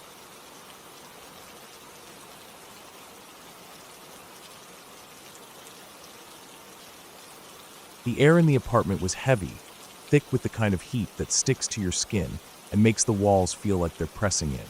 I had been living alone for a few weeks now, maybe a month. I had lost track of time. It was summer in New York, one of those suffocating stretches where the city itself seemed to sweat, where the pavement shimmered and the air smelled like hot trash and car exhaust. The kind of heat that seeped into buildings, no matter how many fans you had running. The apartment was old. The kind of old that meant paint peeling in the corners of the walls and pipes that clanked when you turned the water on. The air conditioner was at least 30 years old, a clunky, rattling thing mounted in the window of the living room, but I never turned it on. My mother didn't believe in AC, said it was unnecessary, that people lived without it for centuries, that she had grown up in Malaysia with nothing but fans and open windows. I had absorbed that logic in some way, whether I agreed with it or not. I told myself I didn't want to deal with the noise, that I preferred the silence, but the truth was I wasn't even sure it still worked. The last few days had been brutal. The temperature had been sitting around 100 degrees, the kind of heat that didn't let up even at night. It pressed in from every angle, soaking into the walls, turning my sheets into something suffocating instead of comforting. I had stopped wearing clothes to bed, stripping down to nothing in an effort to cool down, but it didn't help much.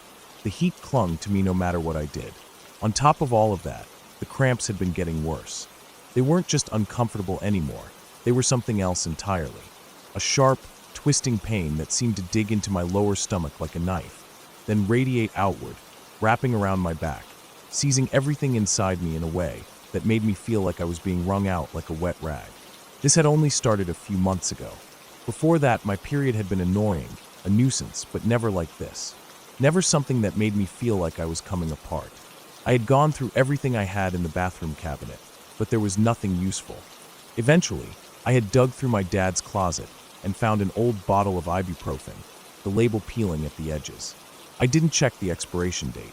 I just took some and lay down, hoping it would kick in, hoping it would take the edge off long enough to let me sleep. For a while it worked, or at least I thought it did. I must have drifted off because the next thing I knew, I was awake, but not really. There was pain, but it wasn't just pain. It was like my entire body was locked in a grip I couldn't escape from. My stomach felt like it was twisting in on itself, an unbearable, throbbing knot of pressure that sent waves of agony crashing through me. My skin was damp with sweat, sticking to the sheets, and I could barely move without feeling like I was going to be sick. I don't even know how long I lay there, delirious, caught somewhere between sleep and wakefulness, between dreaming and suffering. My whole body was shaking. I was crying without meaning to gasping, my hands gripping the sheets like they were the only thing keeping me tethered to the world. I kept trying to move, shifting, rolling, as if that would somehow shake the pain off. It didn't. I don't know how to explain it, but it didn't even feel real. Like my body wasn't my own, like I was trapped inside it, screaming, and no one could hear me. No one could hear me. That thought hit me suddenly, cut through the haze. I was alone. In a huge apartment, in a city full of people, I was completely alone. No one could hear me. I don't know what made me decide to get up. Maybe I thought moving would help. Maybe I just couldn't stand being in that bed anymore. Whatever it was, I forced myself up, my limbs shaky and unsteady. The room tilted. The walls seemed too close together and too far away at the same time. I stumbled, tripping over my own feet, catching myself on the edge of the dresser, barely keeping myself upright. I had to get to the bathroom. Cold water. That was the thought that pushed me forward. If I could just splash some cold water on my face, maybe it would help. Maybe it would snap me out of this. I lurched forward, half blind, my vision dark at the edges. The hallway felt too long, stretching out in front of me like something from a dream. I couldn't walk straight.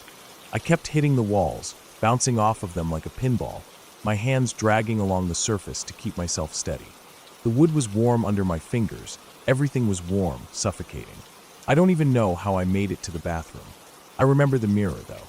I caught a glimpse of myself in it, and for a second, I didn't recognize what I was looking at. My face was pale, sickly, my eyes wide and glassy, my hair sticking to my forehead.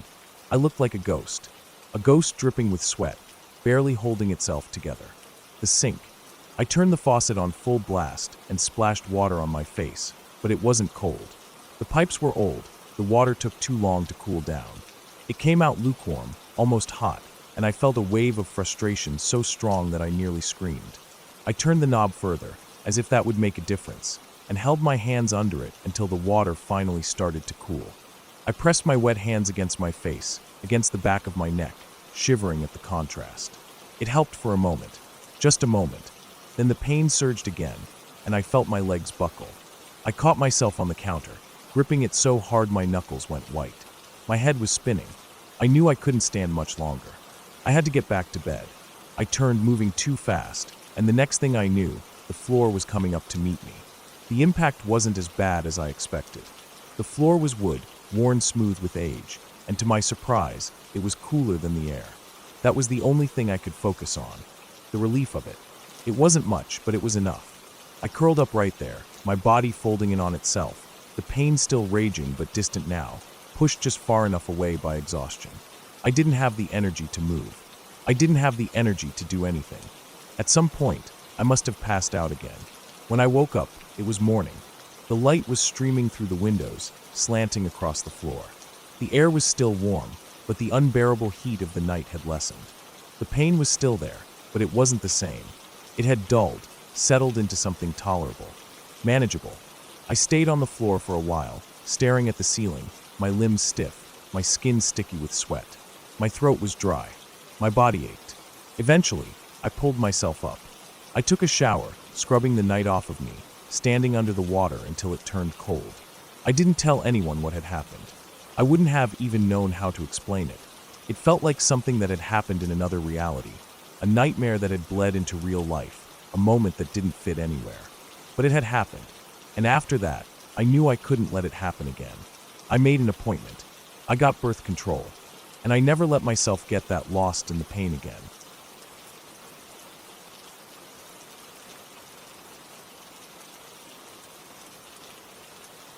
When we moved into that house, I didn't have any strange feelings about it. It was just another house, another rental. My mom had found it after weeks of searching, and though it wasn't perfect, it was good enough for the three of us, me, my little brother, and her. The neighborhood was quiet. The backyard was small, but it had a decent fence. The rooms were clean. There was nothing about it that felt off, nothing that gave any sense that something wasn't right. For the first couple of weeks, everything was normal. We were still getting used to the place, still settling in. My mom worked late shifts. My little brother spent most of his time playing video games in his room, and I spent a lot of time either at school or just hanging around the house. We had 2 cats, and they seemed fine. Animals are supposed to pick up on things before people do, and they weren't acting strange. At least, not at first. The first thing that happened was the radio. My mom had this old radio in her room, one she never really used. It just sat on the dresser, unplugged most of the time. One afternoon, I was home alone, just lying on the couch in the living room, not really doing anything. Then, out of nowhere, the radio turned on. It wasn't a gradual thing, not like someone had slowly turned the volume up. It was sudden, like someone had twisted the knob all the way up in one quick motion. The music blared through the house, loud enough that it startled me. I sat up, confused. My mom wasn't home. My brother wasn't home. Nobody was there except me. For a second, I just listened, trying to figure out if maybe it was some kind of electrical issue, but that didn't make sense. The radio wasn't even plugged in last time I'd seen it. I got up and walked toward the hallway that led to my mom's room. The moment I stepped into the hall, the music stopped. Not slowly, not like a radio losing signal, just a clean, sharp stop, as if someone had turned it off. I stood there, heart pounding, staring into the dark room at the end of the hallway. I told myself there had to be a logical explanation. Maybe my mom had set some kind of alarm on it. Maybe it had a battery backup I didn't know about. I went into her room, checked the radio. It was plugged in now, but I didn't remember seeing it that way before. The room was quiet, the air still. I stood there for a minute, waiting, listening. Nothing. I left the room, shaking it off, and went back to the couch. 10 seconds later, the radio turned on again. The music hit me like a shockwave, making my whole body tense. My stomach dropped. I jumped up, ran back to the hallway. The second I stepped into it, the radio shut off again. I turned the light on.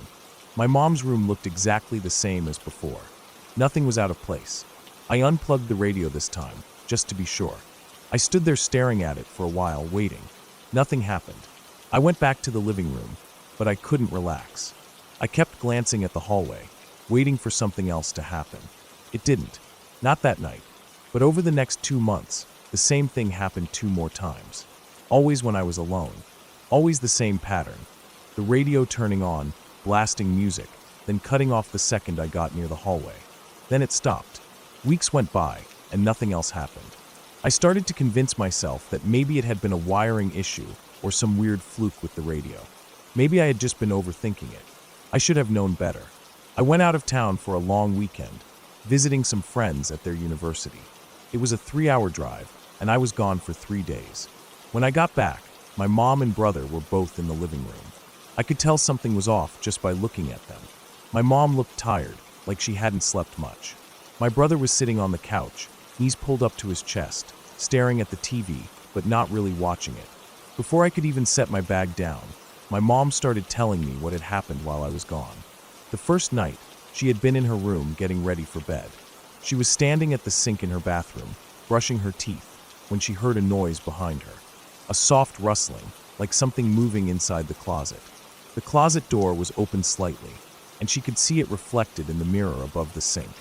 At first, she thought it was one of the cats.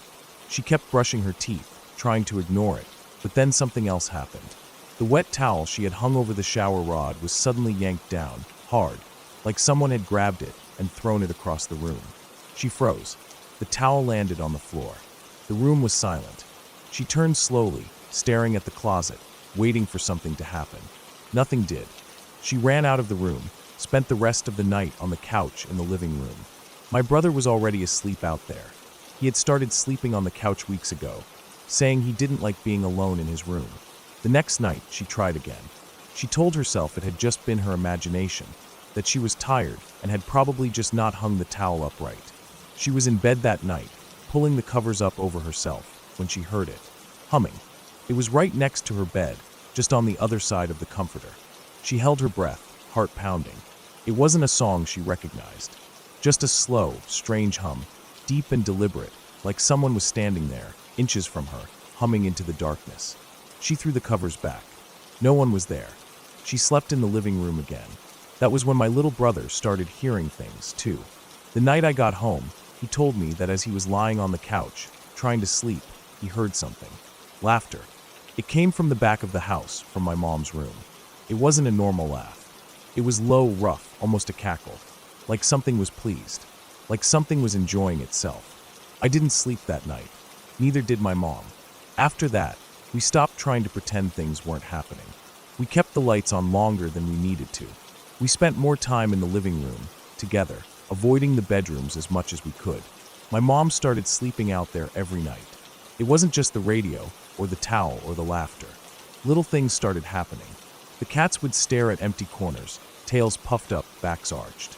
The doors to certain rooms would be open when we knew we had closed them. The air in my mom's room always felt colder than the rest of the house. The worst part was the feeling, the constant, gnawing sense that we weren't alone, that something was always watching. We didn't talk about moving right away, but we all knew we wouldn't be staying there long. The final straw came a few months later. My mom had been sitting on the couch late at night, half asleep, when she heard the humming again. This time, it wasn't in her room. It was in the hallway. She didn't move, didn't breathe, just listened. Then slow, deliberate footsteps, coming closer.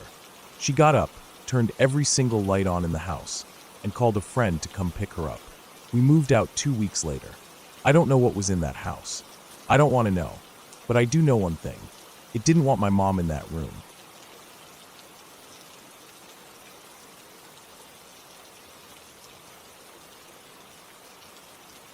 I woke up in the dark, my heart already pounding before I could even remember why. The air felt heavy, thick in a way that made it hard to breathe. For a moment, I just lay there listening. The silence pressed down on me, thick and absolute, but underneath it, I could hear something distant, rain maybe, or the wind. I turned my head toward the window, and for a second, a bright flash lit up my entire room, followed immediately by the deep rumble of thunder rolling across the sky. A storm. That's why everything was so dark. The power must have gone out. That realization sent a cold wave of fear through me. I had always been afraid of the dark, especially the kind that wasn't supposed to be there. The hallway light was always on at night. My parents left it on for me because they knew I hated total darkness. But now there was nothing, just the storm and the empty blackness swallowing my room. I took a shaky breath, trying to keep myself calm. The air felt wrong, heavy, like the room was pressing in on me. I needed to get to my parents' room, upstairs where it was safe. I shifted to get out of bed, already reaching for the edge. But before I could push myself up, something happened that made my stomach drop. Instead of sliding off the side like I had done 100 times before, I moved the wrong way. Forward, over the top. It happened too fast for me to stop it. 1 second, I was reaching for the edge. The next, I was tipping forward, rolling, over my headboard. The instant my body left the mattress, panic set in. This didn't make sense. My headboard was tall, at least 3 feet high, a solid wooden frame that should have kept me in place. There was no way I could have rolled over it. No way my body could have moved in that direction. But somehow I did. I barely had time to brace myself before I hit the floor. The impact knocked the breath out of me, but I barely noticed. I was too busy trying to make sense of where I had landed. Something was wrong. I was in a space that shouldn't have existed. A gap between the bed and the wall. There shouldn't have been a gap. My bed was always pushed completely against the wall. There was no space behind it, not even an inch. But now I was wedged in, my body pressed between the cold wall and the hard wood of my bed frame, and I couldn't understand how. Panic clawed at my chest. My breaths came fast and shallow, and when I tried to call out for my mom, nothing came out. My throat had closed up, strangling the words before I could even form them. I could feel my hands shaking as I pressed them against the wall, trying to push myself up, but my limbs felt weak. Useless. I could barely move. I squeezed my eyes shut, trying to force myself to calm down, but it didn't help. The fear was too strong, and no matter how much I tried to tell myself that this was just a dream, it didn't feel like one. The air was too cold, the floor too solid beneath me. Everything felt real. Too real. I had to get out of here. Somehow, I managed to pull myself free, scrambling up onto my hands and knees. The room was still pitch black, but another flash of lightning lit it up just long enough for me to see, and my stomach twisted. My desk was in the middle of the room. I froze, my breath catching in my throat. That wasn't right. My desk had always been against the wall, tucked into the corner near my window. But now it was there, right in the center of the room, like someone had dragged it out while I was sleeping. I could feel the panic rising again, but I forced myself to move, to get out. I staggered toward the hallway, my hands outstretched, searching for the door. My foot caught on something. I barely had time to register what was happening before I went sprawling forward, hitting the ground hard. Pain shot up my knees, but I hardly noticed. My mind was too busy racing, trying to piece together what was happening. My desk had tripped me. I knew where I had fallen. I had walked through this room 1,000 times, knew every inch of it. But the layout had changed. My furniture was wrong. I couldn't breathe. The air was too thick, pressing in on me, choking me. I had to get out. I stumbled forward, reaching desperately for the door, but when I found it, it wasn't there. My breath caught in my throat. I felt along the wall, my hands running over the smooth surface, searching for the familiar feel of wood. But there was nothing, just empty space where my door should have been. A scream built in my chest, but my lungs were too tight, the fear too strong. My hands kept searching, fingers clawing at the wall, but there was no door. There had always been a door. I was shaking, barely able to stand, the room spinning around me. Then I ran. I don't even remember making the decision to move, but suddenly, I was sprinting down the hallway, or what should have been the hallway. It felt wrong, different. The air was colder, the floor harder beneath my feet.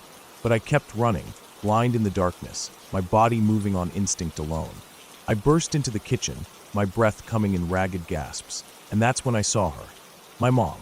She was standing by the kitchen island, her face blurred by the tears in my eyes, and before I could stop myself, I collapsed against the counter, my body shaking so hard I could barely stay upright. I was sobbing, the fear crashing over me in waves, and then, the lights turned on. I blinked. My whole body went still. The lights were on. That didn't make sense. The power was out. I had been sure of it. I wiped at my face, my breath still coming too fast, and slowly I turned. Everything was normal. The kitchen looked exactly as it always had. The counters were clean, the chairs were neatly pushed in, the fridge was humming softly in the background. There was no storm, no thunder. The house was silent. I turned and ran back to my room, my heart hammering against my ribs, and as I stepped inside, nothing was out of place.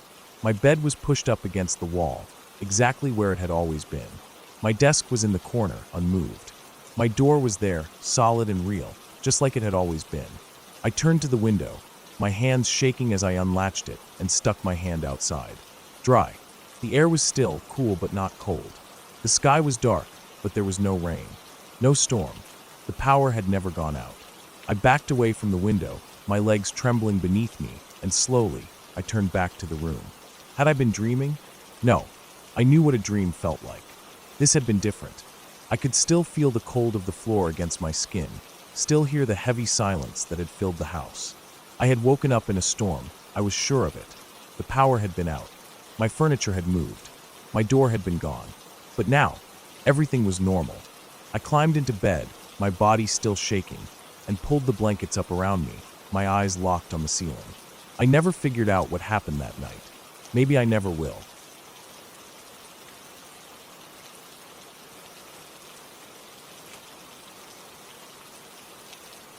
When we moved into that small manufactured home, it felt like a fresh start. It wasn't perfect, but it was ours. A simple, 3-bedroom place on a quiet piece of land, big enough for the kids to run around and play. At the time, we only had 3, our oldest daughter, our next oldest daughter, and our son. The 2 younger ones shared a room, while our oldest had her own. My wife and I took the 3rd bedroom, at the end of the narrow hallway. The house was new enough that it didn't have much of a history. It had been placed on the land only 2 years before we moved in, put there by a newly married couple who had decided to sell it and move elsewhere. It was in good shape, nothing fancy but comfortable. The kind of place where you don't expect anything strange to happen. And for the first few years, nothing did. We settled into our routines. The kids were happy, or at least they seemed that way. My oldest kept mostly to herself, always reading or drawing in her room. The younger 2 were inseparable. At night, when we tucked them in, they had one rule. The closet door had to stay open. It was one of those little quirks kids have. Some kids are scared of the dark, others need a nightlight, and ours needed the closet door open. I didn't think much of it. If anything, I figured they might have been scared of the door being shut, like maybe they thought something was inside. But I never questioned it. If it made them feel safe, then fine. Life moved on. Our 4th child was born, a little girl. The house started to feel smaller with a baby in the mix, and not long after, we found a chance to move somewhere bigger. We packed up, left that home behind, and settled into a new place. I didn't think twice about that old house after that. It wasn't until a few years later that I learned the truth about those open closet doors. We were sitting around one evening, just talking, when my second oldest daughter casually brought it up. She said, "Remember how we always made you leave the closet door open when we were little?" I nodded. "Yeah, you just liked it that way." She looked at my son, who was sitting beside her. He nodded too. There was something about the way they looked at each other, like they had been keeping a secret for years. "We had to," my son said, "because every night someone called our names." The room felt different after he said that. I didn't know what to say, so I just waited. "At first," my daughter continued, "we thought it was Mom. It kind of sounded like her, but different. They told me how, every night after they were put to bed, they would hear a voice. Sometimes it was quiet, just a whisper, other times it was clearer, always calling one of their names. The first few times, they had gotten up and asked my wife if she had called them, but she hadn't. After a while, they stopped asking. The thing that scared them the most wasn't just the voice itself, but the fact that it seemed to come from inside the room. Not from the hallway, not from the other side of the house, from the closet. They had learned over time that if the door was open, the voice wasn't as loud. It was still there, but something about seeing the inside of the closet made it less frightening. If the door was closed, though, the voice was clearer, closer. They hated that. So, every night, they made sure the door stayed open. The more they talked, the more I started thinking back to little things I hadn't paid attention to before. My oldest daughter had never said she heard anything, but she had never liked her closet, either. Her room was right on the other side of theirs, back-to-back closets.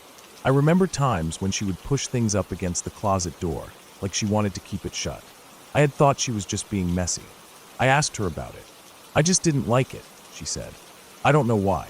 It felt weird." That was all she said. I tried to reason it out in my head. Maybe it was just childhood imagination. Kids hear things. Houses settle, pipes creak. Maybe they had heard something outside, some noise that they had mistaken for voices. But the way they talked about it, the way they remembered it so clearly after all those years, made me wonder. And there was one thing that stuck with me more than anything else. Before we moved, when my son and daughter were still little, I remember them telling me that the voice didn't scare them as much after a while, that they had gotten used to it. That was what bothered me the most. Not the fact that they had heard something, but the fact that it had been there so long that it had become normal. I don't know what they heard. I don't know why it happened in that house, or why it was only in their room. But I do know one thing. I'm glad we moved.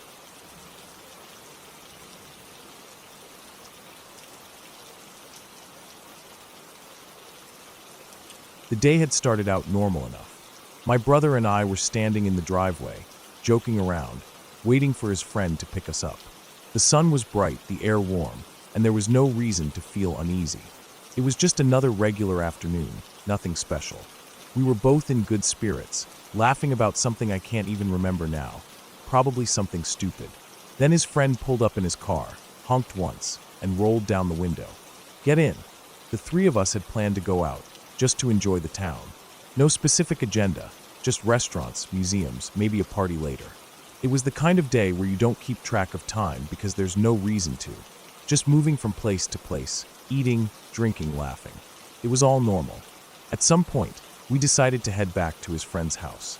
It was still early in the afternoon, maybe around 3 o'clock, but we figured we'd spend the rest of the day there, just hanging out. No rush, no plans. We pulled up to the house, parked, and got out. It was a nice place, well kept, quiet. His friend had money, so it wasn't surprising that the house was large, sitting on a good stretch of land. As we walked past the garage, heading toward the back, I noticed something strange. The sky had darkened. It wasn't cloudy, and there was no sign of an incoming storm. It just looked wrong, like a sunset that had gone on too long, the sky tinted deep purple and dark orange, even though it was way too early for that.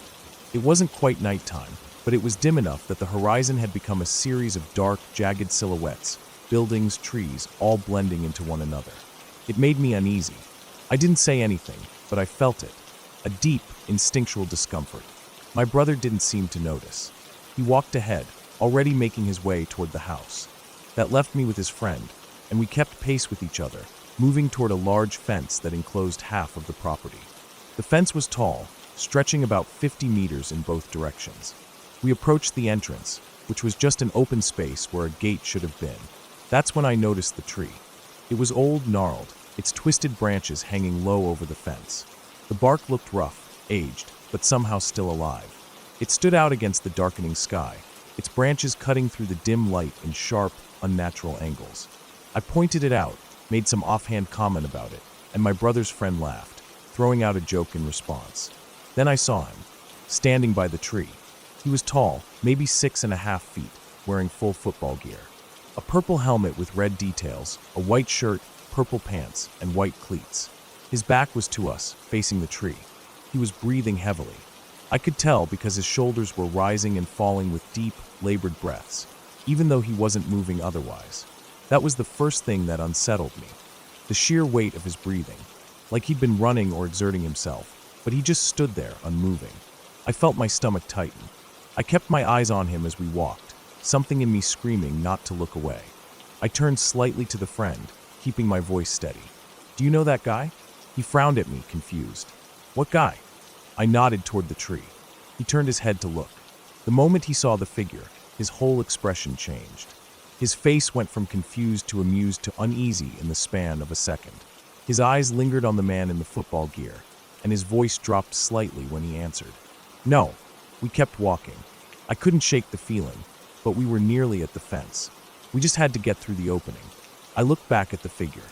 That's when he moved. He turned to face us. It wasn't natural. It was too fast. Like a bad animation, like something in an old video game where the character model rotates without the legs adjusting. 1 second his back was to us, and the next he was facing us completely still. His breathing had stopped. I didn't say anything. Neither did my brother's friend. We just walked. I tried to rationalize it. Maybe it was some weird trick of the light. Maybe I was overthinking it. But every instinct in my body was telling me otherwise. We reached the opening in the fence, stepping through. The trees inside were dense, their branches thick enough to block most of the remaining light. My brother was up ahead, waiting near the house. Something told me to look back. I did. He was standing just outside the opening in the fence. I felt my breath catch. I turned to my brother's friend. His eyes were forward, locked on the house. Either he didn't notice, or he was pretending not to. I looked back. He was in the doorway, right there. I didn't see him move. There was no time between. No moment where he stepped forward. Just one blink, and he was there. I felt cold. A deep, twisting cold in my stomach. I turned away. I walked toward the house, keeping my pace steady, not wanting to run, not wanting to look scared. We reached the yard. My brother glanced at us, but didn't say anything. We went inside. The house was bright, warm, normal. I forced myself to push the feeling down. It was just a trick of the light, a weird coincidence, something I imagined. I didn't look out the window. I didn't check to see if he was still there. I didn't want to know. The night passed, and I never mentioned it again.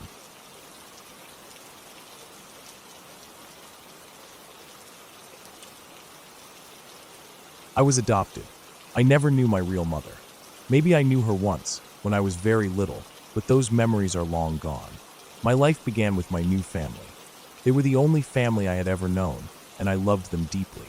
They took me in, gave me food, a warm home, and let me stay up late. That was all I ever needed. My mother, Janice, was kind to me. She wasn't my real mother, so I never called her mom. Just Janice. It didn't bother her. She must have been the one who decided to adopt me, or at least convinced Dad to let me stay. She was the type of woman who fit the perfect mother role, like something from a movie. Whenever we sat together on the couch, I would lay my head against her, and she would run her nails gently across my back, scratching in that way that made me feel warm and sleepy. I liked that. Dad, Richard, was different. He didn't care for me much. I knew it. He never said it outright, but I could feel it in the way he looked at me, the way he talked to me, the way he only seemed to tolerate me because Janice wanted me around.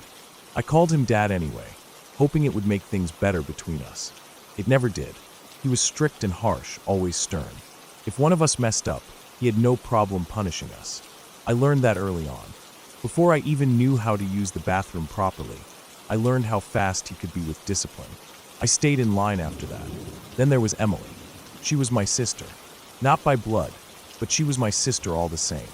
She was slightly older than me, but I always thought of her as my little sister. We grew up together. She was my best friend. We stayed up late talking. While she talked, I listened. I loved listening to her. It made her happy, and that made me happy. We were close, closer than any siblings I had ever seen. I never wanted to be away from her. When I was younger, I didn't like sleeping alone, so Janice let me sleep in Emily's room. They made me a little spot on the floor next to her bed, and that was where I slept every night.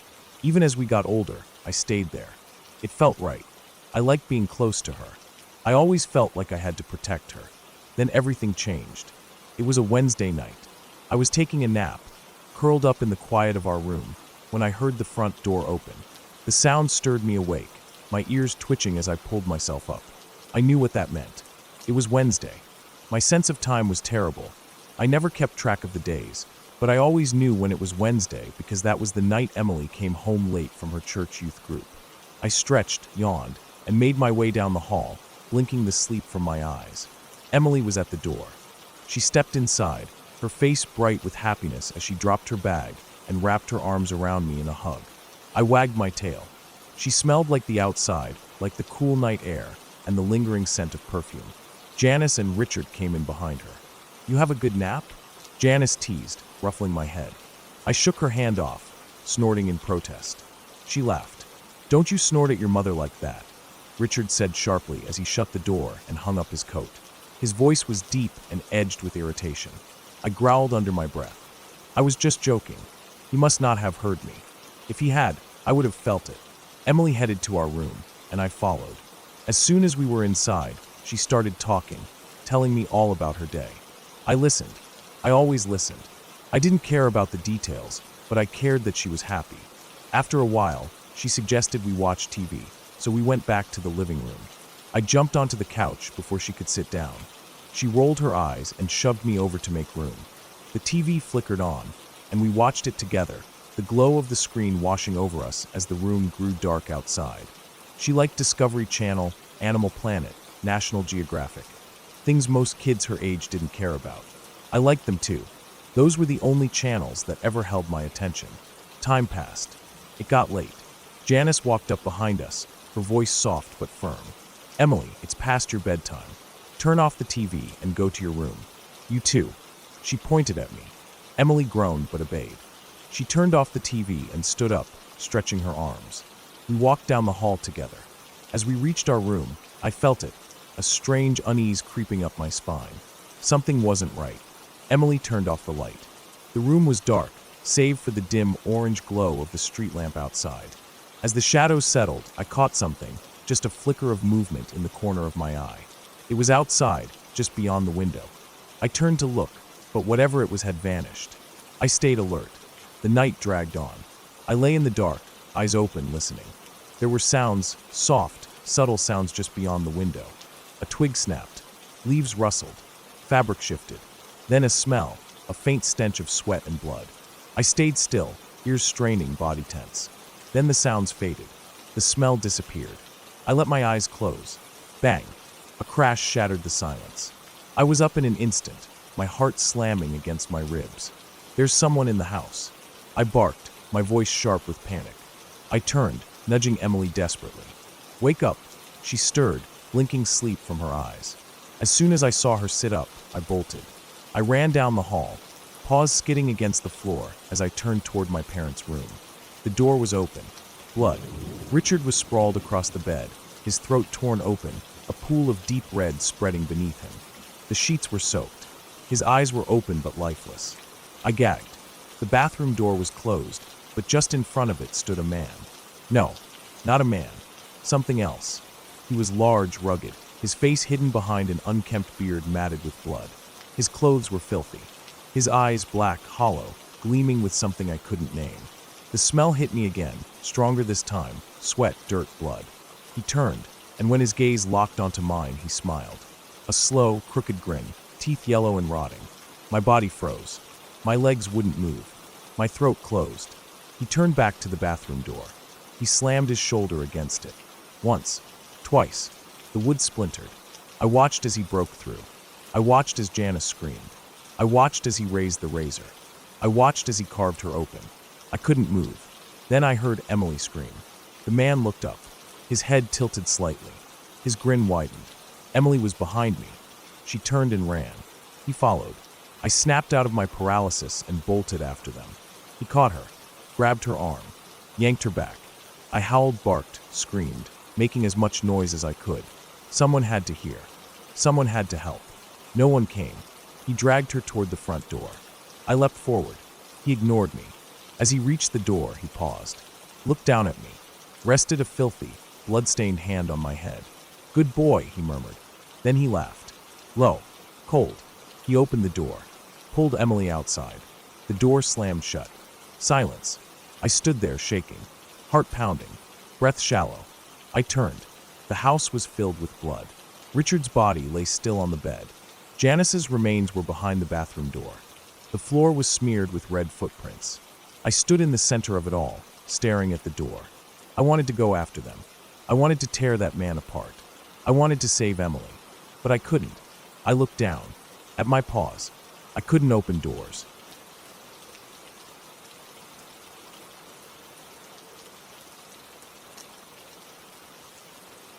When I was around 14 or 15, I spent a few weeks at my great-aunt's farm with my cousin. It was the kind of place that looked old but not in a creepy way, just well-worn, lived in, like it had seen a lot of years. The farmhouse sat on a patch of land that stretched out in all directions, with rolling fields, a few barns, and a dense tree line in the distance. It wasn't the kind of place you could just walk away from. Once you were out there, you were out there. The nearest neighbor was miles away, and at night, the only lights came from the house or the moon.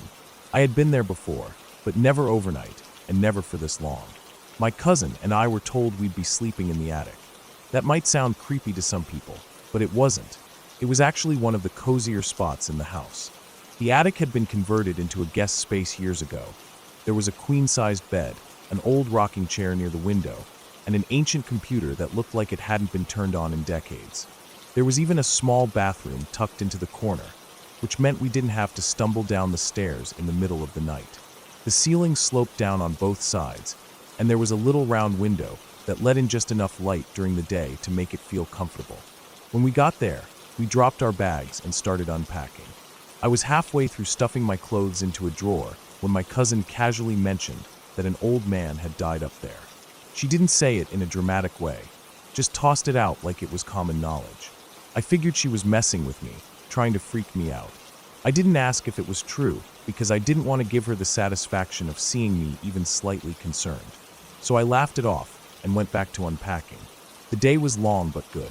My great-aunt put us to work on the farm, feeding the animals, collecting eggs, and doing little chores here and there. It wasn't easy, but it wasn't unbearable either. The air smelled like grass and hay, and the sound of the animals moving around was oddly relaxing. When we weren't working, we ran around the property, playing with the barn cats and climbing on the hay bales stacked in the barn. By the time the sun started setting, we were both exhausted. The kind of tired that makes your bones feel heavy, where you can't wait to fall into bed. That night, for whatever reason, we decided to sleep opposite each other. Instead of lying side by side like normal people, my cousin had her head where my feet were, and I had my head where her feet were.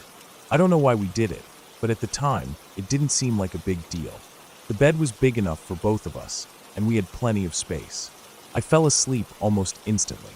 I don't know how long I had been out when I woke up, but when I did, it was sudden and violent. The pain hit me first, a sharp, brutal punch to the middle of my back. It was enough to jolt me awake, gasping, my whole body stiff from the impact. It wasn't like when you wake up on your own, or even when someone nudges you awake. This was different. It felt like someone had balled up their fist and hit me hard. I rolled over immediately, my face already toward my cousin, and said her name. She didn't respond at first, just breathed heavily in her sleep. I called her name again, a little louder, and when she still didn't move, I shook her by the arm. She groaned, barely opening her eyes. She was out of it, half asleep, and I could tell immediately that she wasn't faking. I whispered, asking why she had hit me, but she just looked confused. I was still groggy, my back throbbing, and I tried to think through it logically. Maybe she had kicked me, but the way we were sleeping, there was no way her foot could have reached that high. And even if it had, it wouldn't have felt like a punch. And if she had done it, wouldn't she have been awake too? I lay there for a second, listening to the silence around us. The attic was still. The only sound was the faint creaking of the house settling. My cousin had already rolled back over, mumbling something under her breath, but I stayed awake, wide-eyed, staring at the dark ceiling. The longer I lay there, the more unsettled I felt. It wasn't just the pain in my back. It was the fact that something had happened, and there was no good explanation for it. My cousin hadn't moved. There was no one else in the attic. I finally whispered to her again, telling her what had happened. This time, she was awake enough to process it, and I could tell she didn't like what she was hearing. We didn't talk much, just gathered up our blankets and pillows and decided to go downstairs. We didn't even bother turning on the lights. We just left. The living room felt safer, closer to the rest of the house. We sat up on the couches, trying to shake off the weird feeling lingering from the attic. Then, just as we were settling in, the record player started playing. It wasn't loud, but it was clear. Music. Old, scratchy, like something from another era. We sat up immediately, staring at the record player in the corner of the room. It hadn't been touched all day. Neither of us had gone near it. The air felt thick, heavy. I could hear my heartbeat in my ears. My cousin looked at me, and I knew we were thinking the same thing. There was no way that should have happened. I wanted to turn it off, but I couldn't make myself move. I kept expecting someone to step into the room, for a door to creak open, for something to explain what was happening. But nothing did. After what felt like forever, my cousin grabbed the remote from the coffee table and turned off the record player. The music stopped instantly, leaving the house in dead silence. We didn't sleep much after that. Every sound made us jump. Every shadow felt like something watching us. I kept expecting to hear footsteps from the attic, to feel another sharp pain in my back. By morning, the logical part of my brain was trying to reason it away. Maybe the record player was just old and faulty. Maybe I had dreamed the pain. But then I went to the bathroom and caught sight of my back in the mirror. There was a bruise, right in the middle. Dark, sore to the touch, exactly where I had felt the punch. I showed my cousin, and she just stared at it, not saying anything. We didn't talk about it much after that, just packed our bags and waited for the weekend to be over. I never stayed at the farmhouse again. I never found out if an old man really had died in that attic. Maybe my cousin had been telling the truth. Maybe she had just been messing with me. Either way, something happened that night, and to this day, I have no explanation for it.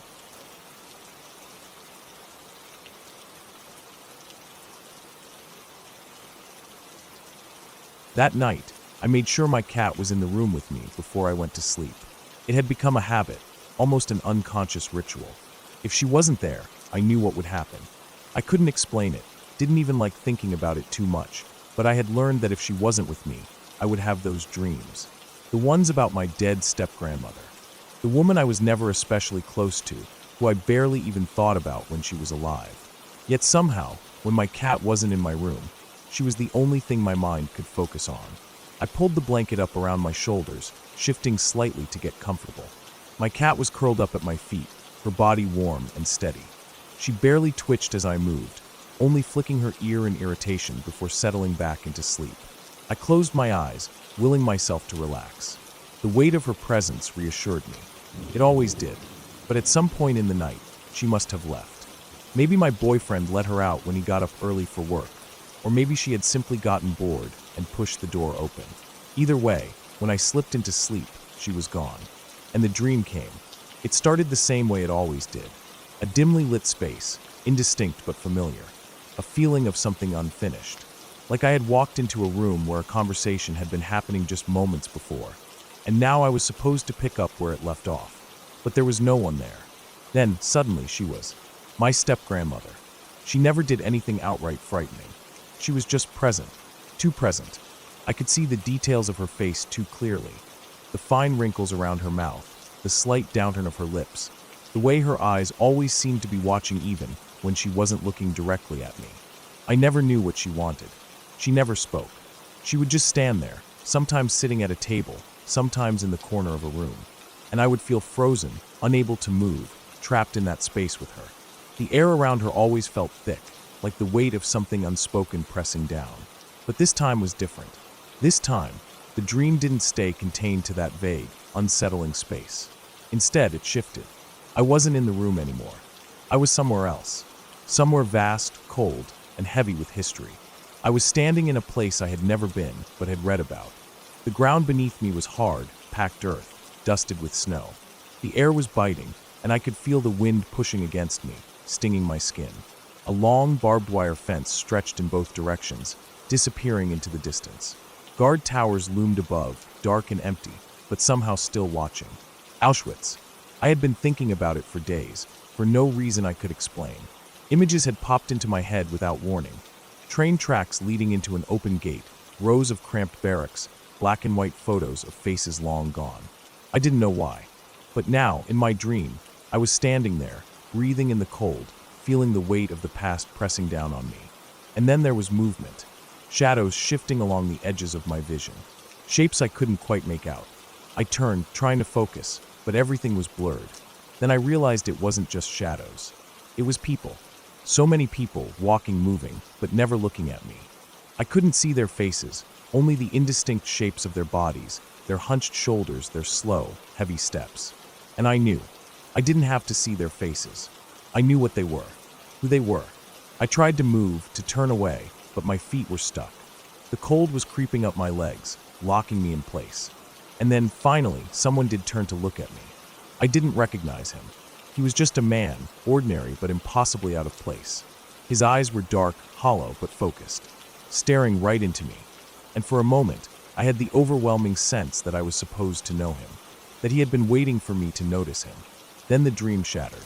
I woke up, gasping, my heart pounding.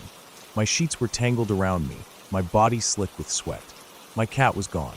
I sat up slowly, trying to shake the lingering feeling of the dream, but it clung to me, thick and suffocating. The air in my room felt too still, too quiet. I rubbed my face, trying to ground myself. It was just a dream. That's all. Just a dream. But then, as I sat there, catching my breath, something else surfaced. That familiar, uneasy thought. The pattern I had noticed but never talked about. I had been thinking about Auschwitz for days. And now, after the dream, the feeling of inevitability settled in my chest. Something was going to happen. I didn't know what, or to whom. But someone connected to that history was going to die. Maybe not today. Maybe not tomorrow. But soon. I didn't want to believe it. It was just a coincidence. Just my mind playing tricks on me. But I had been here before. And I knew better. I got out of bed, my legs still shaky, and walked out into the living room. My cat was sitting on the couch, staring at me. Her eyes half-lidded, unbothered. As if none of it had mattered. As if the night had been perfectly normal. I swallowed hard and sat down next to her. She stretched lazily, then settled back into her nap, completely unconcerned. I wished I could be as unaffected as she was. But I knew the feeling wasn't going away. Not until I read the news. Not until I saw the name. And when it happened, because I knew it would, I didn't know what would scare me more. The fact that I had been right, or the fact that I was starting to expect it.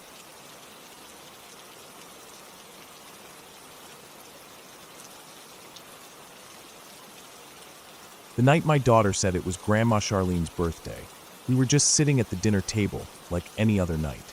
Nothing about that evening stood out before it happened. My husband, my daughter, and I were eating, talking about little things, how work had been for him, what I had done around the house, what our daughter had been up to during the day. It was just the usual small talk, nothing deep, nothing unusual. The TV was on in the background, but we weren't really paying attention to it. I remember it was getting dark outside, the kind of pitch black that settles in quickly during late November. The house felt warm and comfortable, the way it always did in the evenings when we were together as a family. It was one of those moments where everything just felt settled, ordinary. My daughter was in her high chair, happily eating, not fussing, just being a normal 2-year-old. And then out of nowhere, she said it. It's Grandma Charlene's birthday. I remember freezing for a second, my fork halfway to my mouth. I glanced at my husband, and he looked just as caught off guard as I felt. He set his fork down and asked her to repeat what she said, almost like he wasn't sure he had heard it right. But she said it again, just as confidently. That's when we laughed, not because it was funny, but because it was so random. We barely knew Grandma Charlene. She wasn't someone we thought about or talked about often. We had met her a handful of times, but she wasn't really on our radar. And our daughter was only 2.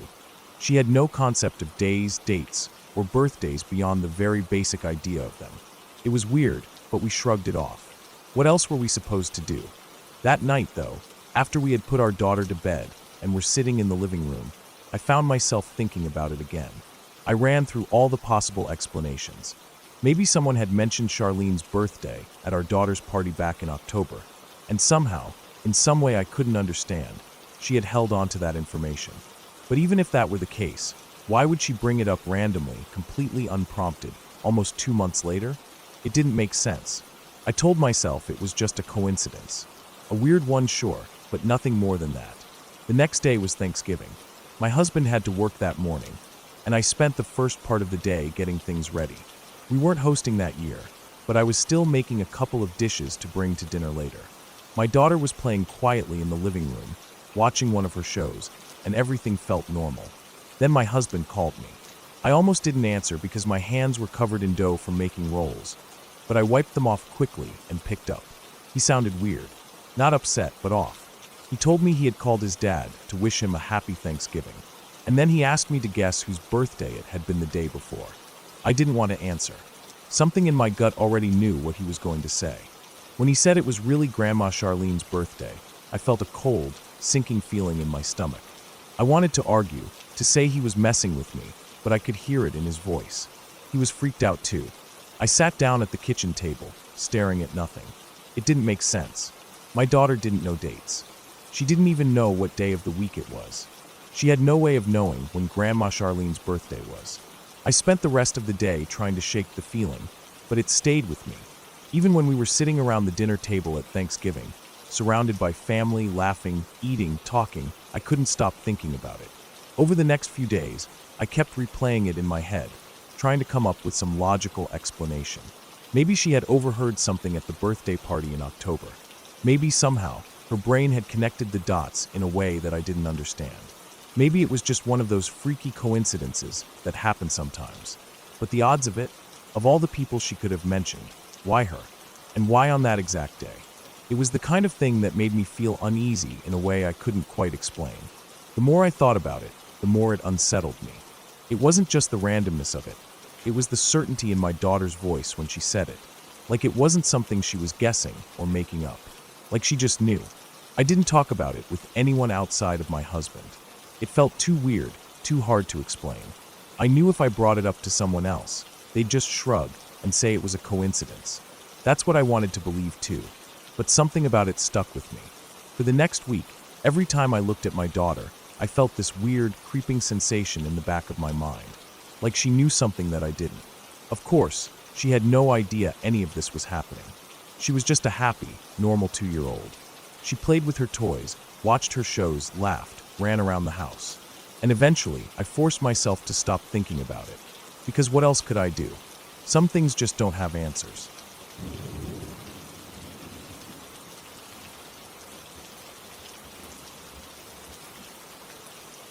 In the summer of 2012, I experienced a series of unsettling events that have lingered in my memory, each one more perplexing than the last. It began one night in June. I awoke abruptly at around 3 a.m., my room bathed in the soft glow of the moonlight filtering through the curtains. The house was silent, save for a distant, haunting sound that seemed to emanate from the sky. It resembled the melancholic song of a whale, amplified and distorted, as if echoing through a vast, unseen microphone. Intrigued and slightly unnerved, I reached for my phone and recorded the eerie noise, capturing a phenomenon that many around the world had reported during that time. A few months later, I decided to revisit an old favorite pastime, playing Worms 3D on my original Xbox. My brother and I had spent countless hours crafting custom teams and engaging in lighthearted battles. However, upon loading the game, I was met with an unexpected sight. All our meticulously created teams had been replaced by a single entity named Death. Puzzled, I assumed I had mistakenly accessed the wrong account. Yet upon checking every profile, even those untouched by the game, the ominous Death team persisted. Switching hard drives yielded the same result. While it could have been an elaborate prank by a family member, the sheer effort required and the deviation from their usual behavior made this unlikely. Strangely, about a year later, the original teams had not returned, but the Death teams had vanished without explanation. Around the same period, I noticed an unfamiliar quote on my fanfiction.net profile. It was attributed to Antoine de Saint-Exupéry, a French aviator and poet who disappeared over the Mediterranean in 1944. The italicized quote sat at the bottom of my page, a mysterious addition I had no recollection of making. Considering that no one else had access to my account, and my siblings were unlikely to know of Saint-Exupéry, I was left baffled. I deleted the quote, and nothing similar has occurred since. The most unsettling experiences, however, unfolded within the confines of my own home. As I entered my teenage years, subtle yet inexplicable events began to occur. Faucets would turn on when I wasn't looking, a phenomenon that seemed to single me out, as no other family member reported such incidents. On one occasion, while using the ensuite bathroom in my parents' room, I watched in silent alarm as the door handle slowly moved downward, only to return to its original position. The movement was so slight that I questioned my own perception, yet the memory remains vivid. A particularly disturbing event occurred a few years later. One evening, my mother and older brother were out, and my younger brother was bedridden with a high fever, teetering on the edge of delirium. As I passed my sister's room, I felt an inexplicable urge to read a poster on her wall. Leaning in to decipher the text, I heard a soft whisper to my left, just behind me. "Are you?" It sounded like someone attempting to say run, but trailing off before finishing. Despite the clear auditory experience, I remained skeptical about the existence of ghosts. Other odd occurrences followed, such as lights turning on by themselves, and my sister's computer powering up spontaneously upon someone entering the room. The most recent incident took place about a year ago. Alone upstairs, I placed my retainer case on the bathroom windowsill before briefly returning to my room. Upon my return, I found the case submerged in the toilet. Given the arrangement of items on the windowsill, it was improbable that the case had fallen in by accident. Moreover, the swift timing made it unlikely that a family member had moved it without my noticing. These events, though not overtly dramatic, have woven a tapestry of mystery throughout my life. Each incident, grounded in reality yet defying logical explanation, serves as a reminder of the enigmatic world we inhabit.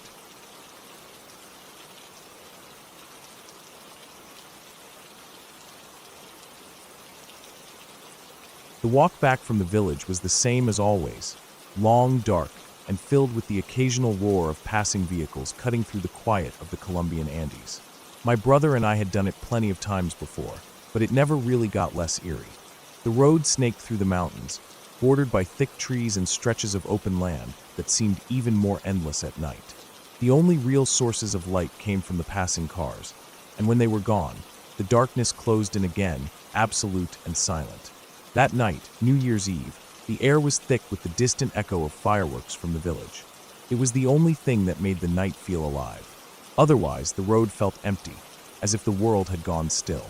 My brother walked ahead of me, hands shoved into his pockets, his silhouette cutting against the dim glow of the sky.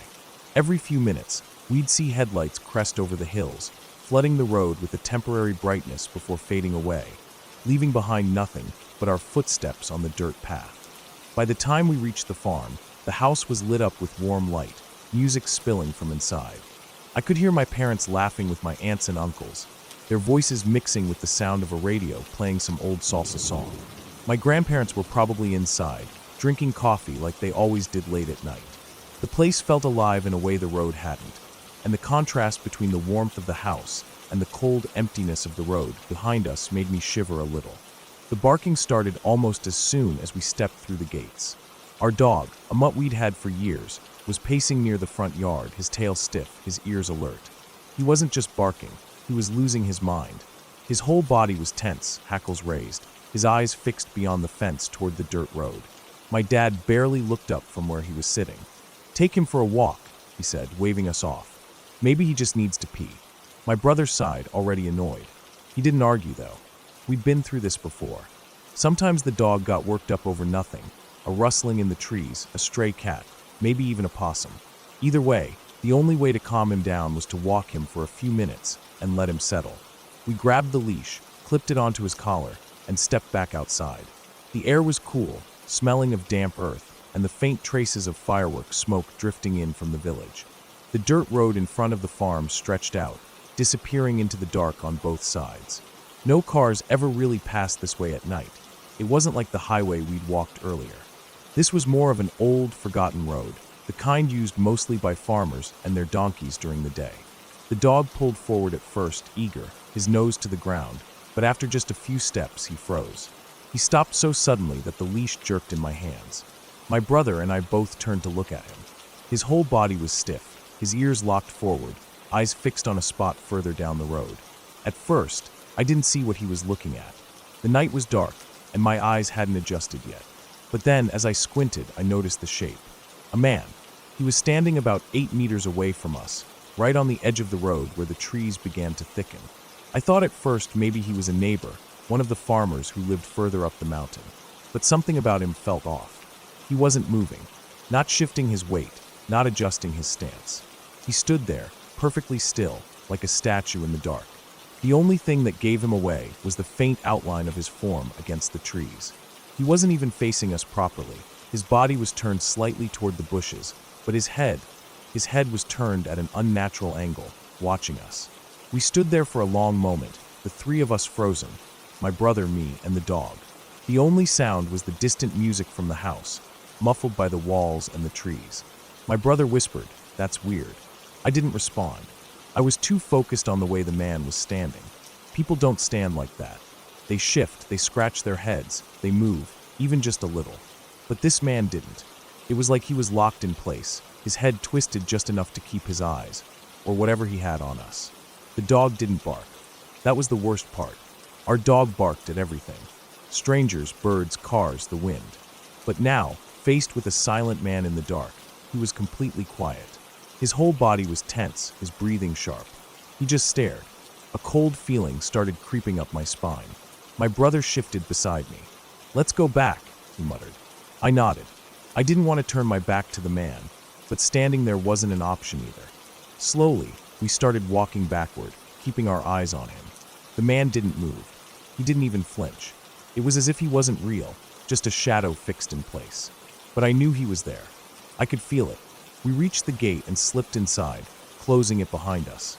My hands were shaking as I fumbled with the latch. The dog walked in without resistance, still glancing back toward the road, his ears twitching. Inside, the house was warm, filled with laughter and voices. My dad was still where we left him, a glass of something in his hand, half watching the clock as it neared midnight. I hesitated, but then I stepped forward. "Dad, there's someone outside." He looked up, frowning. "Where?" "Near the road," I said. "Just standing there." He sighed, setting his glass down. "Probably a neighbor." "No," I said quickly. "He's just standing there." That got his attention. He pushed himself up and grabbed a flashlight. My brother and I followed him out, stopping just before the gate. My dad flicked the beam of light toward the spot where the man had been. There was nothing there. The road was empty. The trees stood still. The bushes rustled softly in the wind. The space where the man had been just a minute ago was bare, as if he had never been there at all. "See," my dad said. "No one." I didn't answer. I couldn't.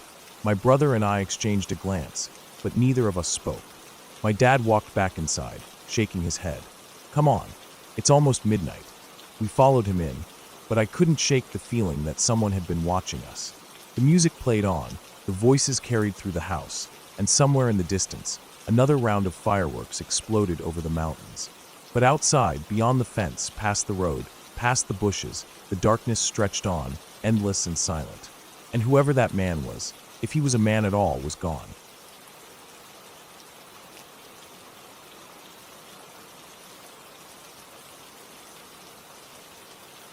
When I was 9 years old, in 4th grade, my entire grade went on a winter camp in February. It was supposed to be a fun trip, something to break up the long, cold months before spring. The camp was about 2 hours away from home, deep in the woods, with a frozen lake, small wooden lodges, and hiking trails cutting through thick trees. The air smelled like pine and snow, and at night, it got so dark that if you looked up, you could see every star in the sky. It was the kind of place that felt far away from everything. Peaceful, in a way. At least, that's how it was supposed to feel. One of the nights, our teachers planned a campfire for us. We had spent most of the day doing activities, cross-country skiing, sledding, and learning how to build snow shelters. Everyone was exhausted but excited. We had been told all day about how fun the campfire was going to be, with marshmallows, hot chocolate, and stories. The campfire site was set up away from our lodges, near the bottom of a large hill.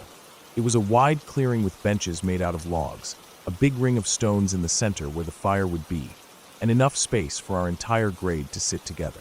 The night was freezing, but we didn't care. The fire was warm, the flames flickering and crackling as we huddled around it. At the top of the hill behind us, there was a house. It was the only house we had seen near the camp. I hadn't noticed it much before that night. It sat far enough away that it wasn't part of the campgrounds, but close enough that you could see its windows glowing faintly when the lights were on. Nobody had mentioned it before, and I had just assumed it belonged to someone who worked nearby or maybe lived off the grid. That night, we were laughing and singing, our voices carrying through the cold air. I remember seeing my breath in the light of the fire, rising in thin white clouds. It felt like one of those perfect camp moments that teachers always talk about, kids bonding, no distractions, just enjoying nature. Then I saw him. At first, I thought my eyes were playing tricks on me. A figure was moving at the top of the hill, coming out from the house. I watched as he walked forward, his shape dark against the snow. He moved with purpose, not hesitating, not pausing to look around. He was coming straight toward us. It wasn't until he got closer that I started to feel uneasy. He wasn't dressed like someone going for a walk in the snow. He wasn't wearing a coat, just a sweater, dark pants, and boots. He looked older, maybe in his 40s or 50s, but it was hard to tell in the firelight. His face was lined, his jaw set in a way that made him look angry. His eyes locked onto us as he got closer, and something about him made my stomach tighten. Nobody else seemed to notice him at first. The fire was warm, the laughter loud. It wasn't until he was only a few steps away from our group that people started to quiet down. One by one, heads turned. The laughter faded. The man didn't stop. He walked straight into the middle of the campfire group, right up to one of our teachers. I was sitting a few feet away and could see the tension in the teacher's face immediately. Before anyone could react, the man started yelling. His voice was sharp, cutting through the silence. I couldn't understand everything he said, but I caught pieces of it. Something about the noise, how we needed to be quiet, how we had no respect. His words were slurred slightly, like he was drunk or just didn't care how he sounded. Our teacher tried to calm him down. The other teachers stood up, stepping closer, trying to ease the situation. But then, before anyone could stop him, the man punched our teacher in the face. The sound of it cracked through the air, louder than the fire. Everything happened fast after that. Someone screamed. Kids started backing away. A few teachers rushed forward, and for a moment, I thought they were going to try and fight him. But the man just turned and walked away. Just like that. No hesitation, no second thoughts. He walked back up the hill, disappearing into the darkness, leaving us in shock. I don't remember what happened immediately after. I just remember how cold I felt, even with the fire. How quiet everyone was. We were brought back to the lodges early that night, and the campfire was cut short. Nobody wanted to talk about it much, just whispers here and there between kids. The teachers tried to act normal the next day, but I could tell they were on edge. I overheard them talking about whether to report it, but I don't know if they ever did. By the time we went home, it felt like something we weren't supposed to think about. Just a weird, scary moment that we should all forget. But I didn't forget. Months passed and summer came. The camp felt far away by then, just a memory. Then in June, I saw him again. I was at the mall with a friend, just walking around, wasting time. It was warm, the kind of day where everything feels easy and normal. We had just stepped outside, standing near the parking lot, when I spotted one of my teachers from camp, the same one who had been there that night. We were chatting for a few minutes when it happened. A scream, sharp, panicked, coming from the parking lot. My head snapped toward the sound, and my stomach dropped. The man from the campfire. He was there, moving fast between the cars. But this time, he wasn't alone. I didn't see everything clearly. It happened too fast. But I saw him shove something, or someone, into a car.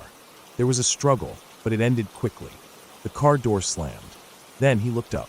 His eyes met mine for the briefest second. He didn't say anything, just stared. And then, he got into the car and sped off. My teacher grabbed his phone immediately and called the cops. My friend and I just stood there, frozen. It didn't make sense. The camp was 2 hours away. What were the chances of seeing him again, of witnessing something like that?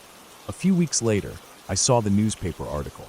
The police had searched his house, the one on the hill, the one overlooking the campfire. He was gone. He had abandoned it. Inside, they found something disturbing. A child's room. A fully furnished child's room, with a bed, toys, clothes.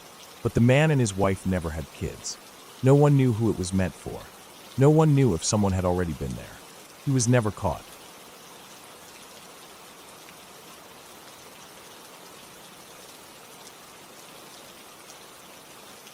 I was about 9 or 10 years old when it happened. At that age, I didn't think too hard about strange things.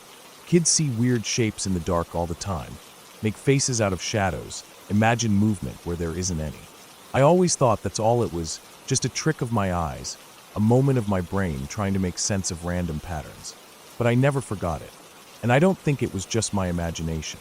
My bedroom was at the end of a long hallway, and I always slept with my door open. Not wide open, just cracked enough that the glow from the hallway light could slip in, barely touching the foot of my bed. I didn't like total darkness. I was old enough to tell myself I wasn't scared of it, but I still felt better knowing I could see just a little. The hallway had 4 doors in total, all offset from each other, so that standing in any one doorway, you couldn't see directly into the room across from it. Instead, you'd have a diagonal view, just enough to catch part of the wall and a sliver of whatever was inside. My brother's room was across from mine. The other 2 doors led to a spare room and the bathroom.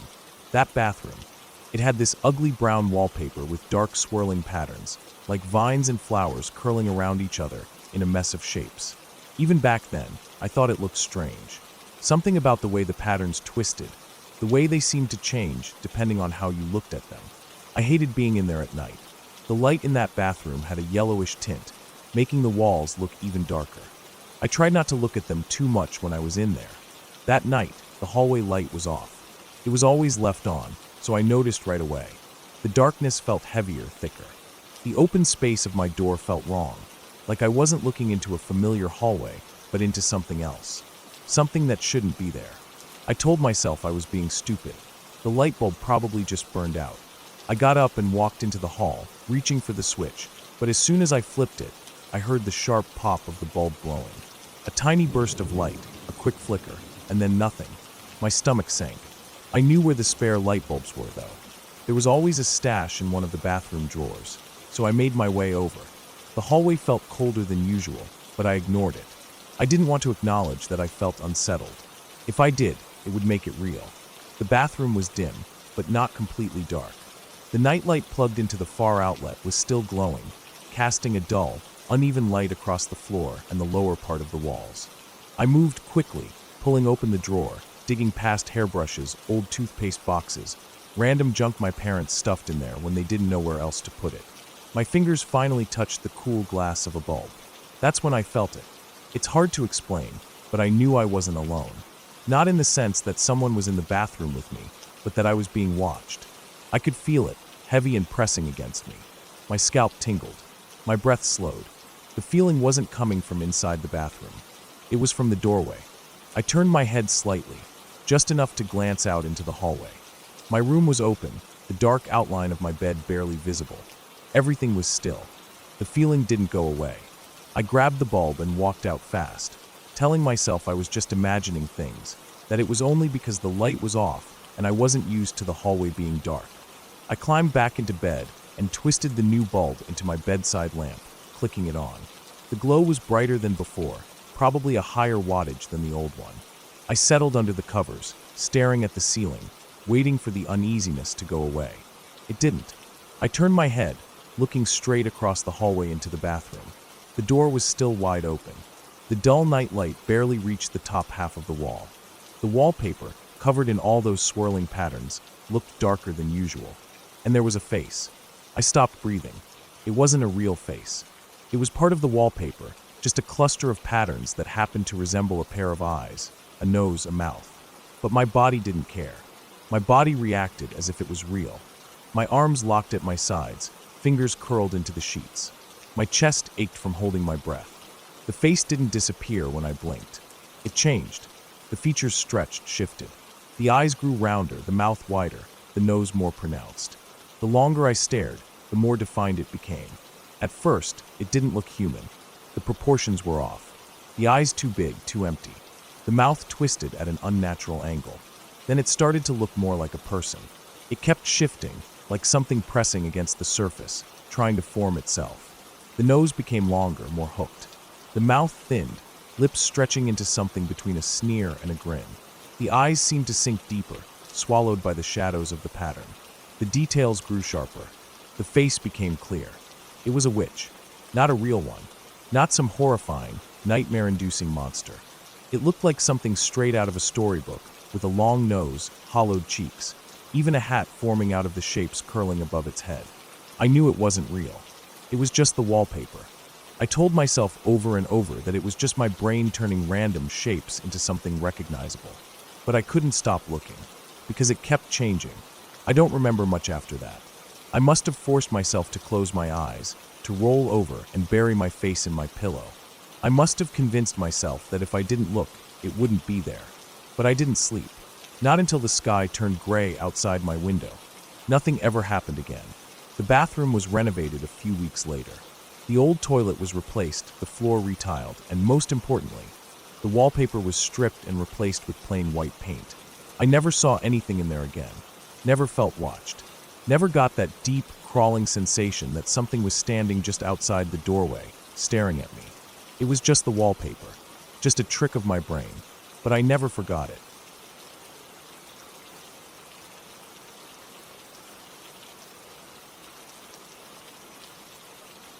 It was late at night, deep in the woods, the kind of dark that settles in when there are no city lights to push it back. We had been traveling for hours, exhausted, barely speaking as we scanned the road for anything that could serve as a place to rest. I was only 2 years old, so my memories from that night had been lost to time, buried deep until my mom brought them back when I was 13. But some images still stuck with me. Even before she reminded me, fragments of a place that felt too strange to be real. A hotel in the middle of nowhere, standing alone in the night. The only reason we found it was because it had electricity. That was the first thing I remembered. The glow of lights cutting through the trees, a beacon of something familiar in a place that felt completely isolated. It didn't make sense why there was a hotel there, surrounded by nothing but woods and bamboo. I couldn't have questioned it at the time, but when I looked back later, I realized how bizarre it was. No other buildings, no signs of a town nearby. Just a lone hotel waiting. The entrance had statues. Not just any statues, Bali style, tall and ancient looking, standing on either side of the gate, as if they were guarding the place. Even though I was too young to understand why, something about them felt wrong. They weren't welcoming. They were watching. I don't remember walking inside, but I remember the room. It was shaped like an L, the beds tucked into the longer part of the room, out of view when you first walked in. It wasn't cozy. The lighting felt off, like the bulbs were too dim, or maybe just too yellow, casting weird shadows in the corners. The first thing my sisters noticed was the poster behind the door. I don't remember the image on it. My mind must have blocked it out, but I remember their reactions. They said it was terrifying. I was too young to really understand fear like they did, but I felt it anyway. A kind of unease settled into me the second we stepped inside, the kind that makes your stomach feel hollow. Then there was the mirror. It was facing the window, which wasn't normal. I didn't know much about how hotels were supposed to be, but I knew mirrors usually hung over dressers or in the bathroom, not pointed directly at a window leading into a forest of bamboo. I didn't like it. I don't think anyone did, but we were too tired to care. I didn't sleep that night. Everyone else did, or at least I thought they did. The room was quiet, filled only with the faint sound of breathing and the occasional rustle of blankets as someone turned over. I lay in my bed, staring at the ceiling, too young to really process why I felt so uncomfortable. My body knew something wasn't right before my mind did. I turned my head, looking around the room, my eyes adjusting to the dark.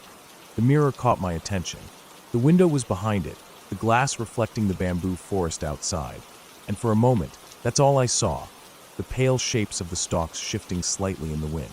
But then something changed. A shape appeared in the reflection.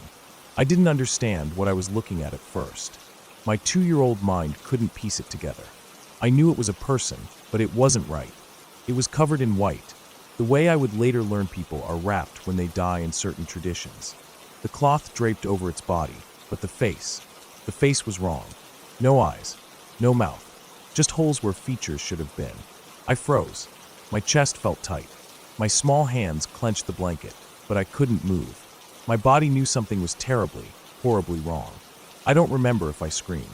I don't remember if I cried.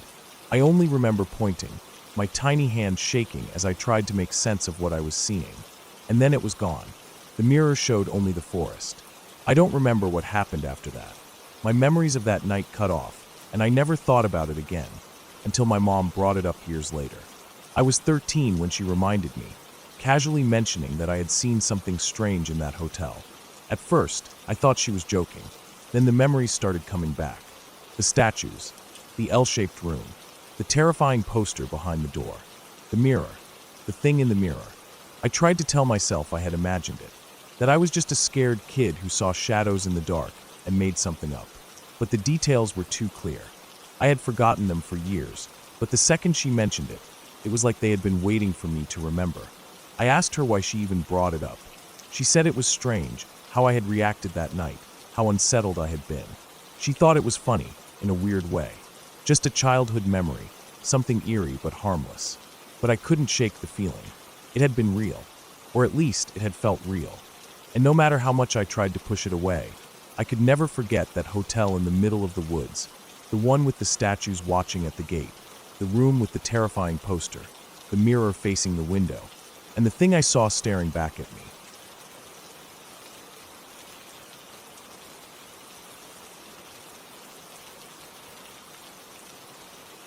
I was 14 years old when it happened. We lived in a small apartment in New York, the kind of old, drafty place where the walls felt too thin and the floors creaked even when no one was walking on them.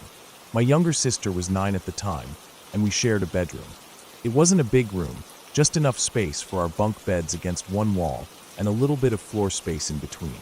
The layout of the apartment was weird. My bedroom wasn't just a bedroom, it was a walkway. To get to my parents' room, you had to walk through ours. There was no hallway or anything. One door led to the living room, and on the other side, another door opened into my parents' room. It wasn't a great setup for privacy, but we were used to it. The apartment was always cold. Even in the summer, it felt like the air never fully warmed up, especially in the bedrooms. My parents said it was because the insulation was bad. The windows were old, and sometimes you could feel a faint draft, but in the dead of winter, we always made sure they were closed tight. We had 2 sets of curtains on the windows in our room, heavy dark blue ones to block out the streetlights, and a sheer white layer behind them. Most nights, we kept them shut, but I never really paid much attention to them. That night, I went to sleep like normal. I don't remember anything strange before I closed my eyes. The heat in the apartment was on, but it didn't make much of a difference. My sister was on the bottom bunk, already asleep, her slow breathing filling the room. I lay on the top bunk, curled under my blanket, and drifted off. Then I woke up. It was a heavy, groggy kind of waking, like when you get pulled out of sleep too fast, and your brain hasn't caught up yet. My eyes felt heavy, and my body didn't want to move. I had no idea why I was awake. There was no sound, no sudden noise that should have pulled me out of my sleep, but something had. I turned my head to look at the TV screen where the time always glowed. 3:33 a.m. That's when I noticed the curtain, the one closest to the living room door. It was moving. At first, it was just a slight sway, barely noticeable, like a soft breeze had gotten in. But that didn't make sense. The window was closed. It was the middle of winter, and even if there was a draft, it wouldn't be strong enough to move the heavy curtains like that. I blinked hard, trying to shake off the sleepiness. My body still felt sluggish, like I was stuck between sleep and being awake. The movement got stronger. The curtain wasn't just swaying anymore, it was lifting. Slowly, steadily, as if something was pulling it upward. My stomach tightened, a slow crawl of unease spreading through me. The curtain kept rising, defying gravity. It wasn't flapping or shifting like it would in the wind. It was going straight up, pressing itself against the ceiling. Perfectly flat. I couldn't move. My throat felt tight, like something was pressing against it. I wanted to scream, but no sound came out. My lips moved, but there was nothing. No voice, no breath. Just silence. I don't know how long I lay there, frozen, staring at the curtains stuck to the ceiling. My mind was trying to make sense of it, trying to come up with an explanation that wasn't what it looked like. Maybe it was some kind of air pressure thing. Maybe there was some trick with the heat vent. Maybe I was dreaming, but I knew I wasn't. I had been awake before it started. I needed to get to my parents' room. But to do that, I had to climb down and walk past the window. My body refused to move. My arms and legs felt numb, heavy, useless. My heart was slamming in my chest so hard that I could feel it in my ears. Then I heard the scream. It was my mom.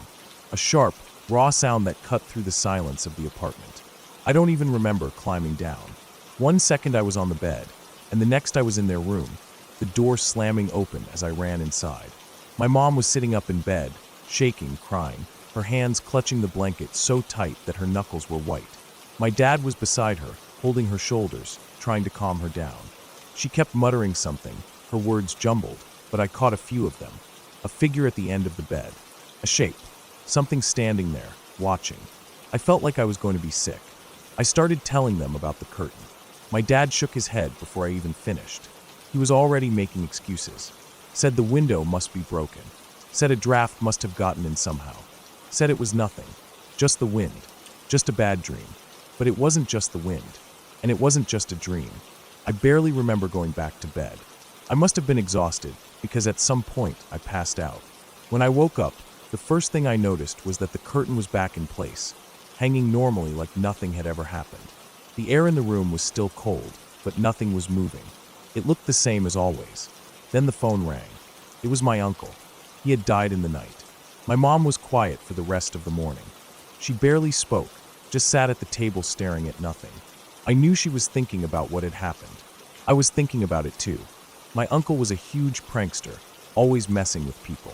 If anyone would find a way to scare the hell out of someone as a final joke, it would have been him. But even if that explained what my mom saw, it didn't explain what I saw. We lived in that apartment for another couple of years before we finally moved out. The cold never went away. Neither did the weird things. The stereo in the living room kept turning on in the middle of the night, blasting music loud enough to wake us up. We would hear the CDs shuffling, as if someone was going through them, picking a song. My dad swore it was just an electrical problem, said the wiring was old. But sometimes it wasn't just music. Sometimes we'd wake up, and the TV would be on, playing static. I never thought much about my sister during all of it. She was a kid. She never said anything about the curtains, or the stereo, or the cold. But years later, when we were talking about that apartment, she looked at me and said something that made my stomach drop. "That's why I never looked," she said. I asked her what she meant. She told me that every night she heard footsteps in our room, walking back and forth, from the living room door to our parents' door. Slow, steady, over and over. She always told herself it was the people in the building, or maybe the neighbors upstairs. But sometimes it got too loud, too close. And she knew. There was someone in our room, she said. I just never wanted to see what it was. I didn't know what to say to that. Even now, I still don't. Maybe there was a draft. Maybe the wiring was bad. Maybe we were just kids with overactive imaginations. But I know what I saw, and I know what I felt. And I know that when we finally moved out of that apartment, I never looked back.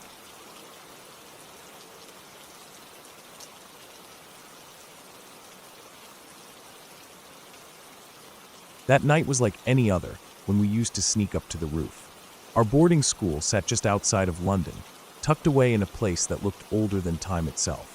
The building our house was in wasn't like the others. It wasn't a standard rectangular brick structure with symmetrical rows of windows. Ours was different. It was old like a castle, with thick stone walls, narrow staircases, and odd rooms that no one really knew the purpose of. Some doors had no handles, some hallways led nowhere, and the roof was a maze of slanted tiles, chimneys, and hidden corners.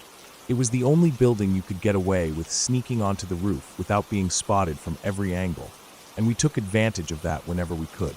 That night, like so many others, we waited until the housemaster had left. He always went home at around midnight, and that was our signal. The school still had staff on duty, but they never really patrolled our building. As long as you weren't making noise in the hallways, no one came checking on you. That's why the roof was perfect. No one could see us, and no one could hear us. There were 6 of us that night. We climbed out through one of the windows in an unused storage room and pulled ourselves up onto the ledge.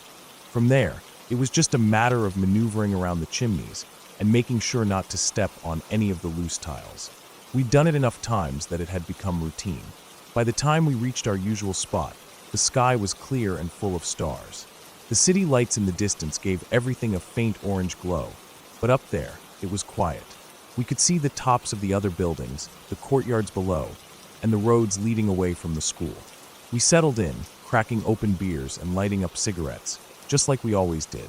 Someone had brought a small speaker, and we let it play quietly while we sat in a circle, talking about nothing in particular. Most nights, we just sat around and chatted or watched Superbad for the 100th time on someone's phone. It was tradition at that point. But that night, we felt like doing something different. One of the towers on the roof was just a little further along, and we'd never really hung out there before. We figured it would be a good spot to sit for a bit, away from where we usually gathered. Two of us, myself included, had a joint, so we thought it'd be a good place to sit back and have a smoke. The others came along just for the change of scenery. We climbed across the roof carefully, stepping over the sloped edges where the tiles could give way. It wasn't dangerous if you knew what you were doing, but if you lost your footing, you'd have a long drop to think about your mistake. We reached the tower and settled down, leaning against the old stone. The wind was a little stronger up there, but it wasn't bad. While me and my mate smoked, the rest of them started messing around like they always did. The usual banter started up, and before long, they were all giving one of the lads stick for his parents still being together. It wasn't serious, it never was, just a bit of tongue-in-cheek.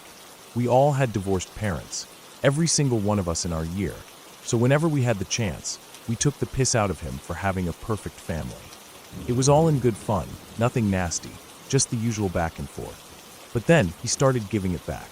He was going after one of the other lads who had recently broken up with his girlfriend, really laying into him. It was loud. We all laughed at first, but then it got a bit much, like when someone doesn't know when to stop. The two of them were going back and forth, and even though it wasn't serious, their voices were carrying through the night air.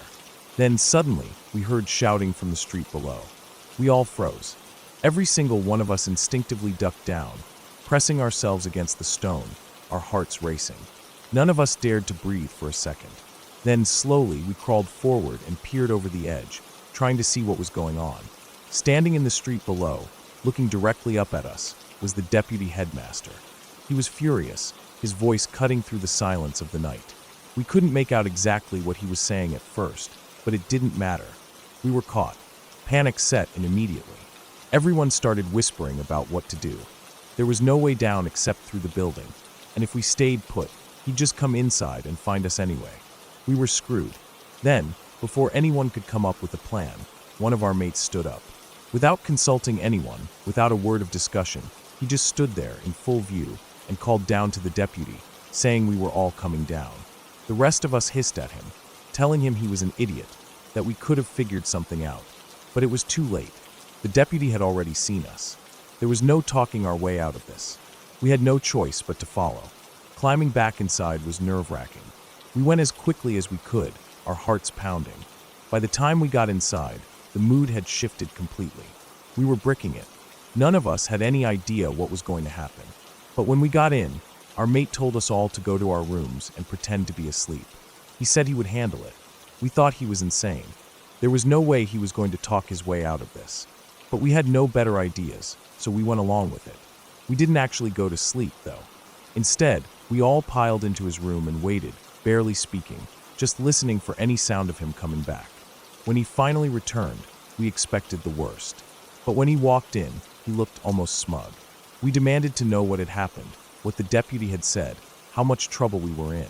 And that's when he told us. He had caught the deputy headmaster cheating on his wife, with a young bloke. He had even managed to snap a picture on his phone before he went inside, though he'd already deleted it. He said he didn't need it, just the fact that he'd had it was enough. The deputy couldn't say a word. He just stood there, completely frozen. He had nothing. No threats, no punishments. He told our mate to go back inside, and not to speak a word of it to anyone. And that was it. The next day, the deputy couldn't even look at us. He wouldn't meet our eyes, wouldn't acknowledge us in the hallways. He avoided us completely. For the next 4 years, we kept sneaking up to that roof. We had a lot of nights up there, exploring the weird rooms, getting lost in the maze of the building, but none of those nights ever topped that one. Because after that, we knew we could do whatever we wanted, and he would never say a word.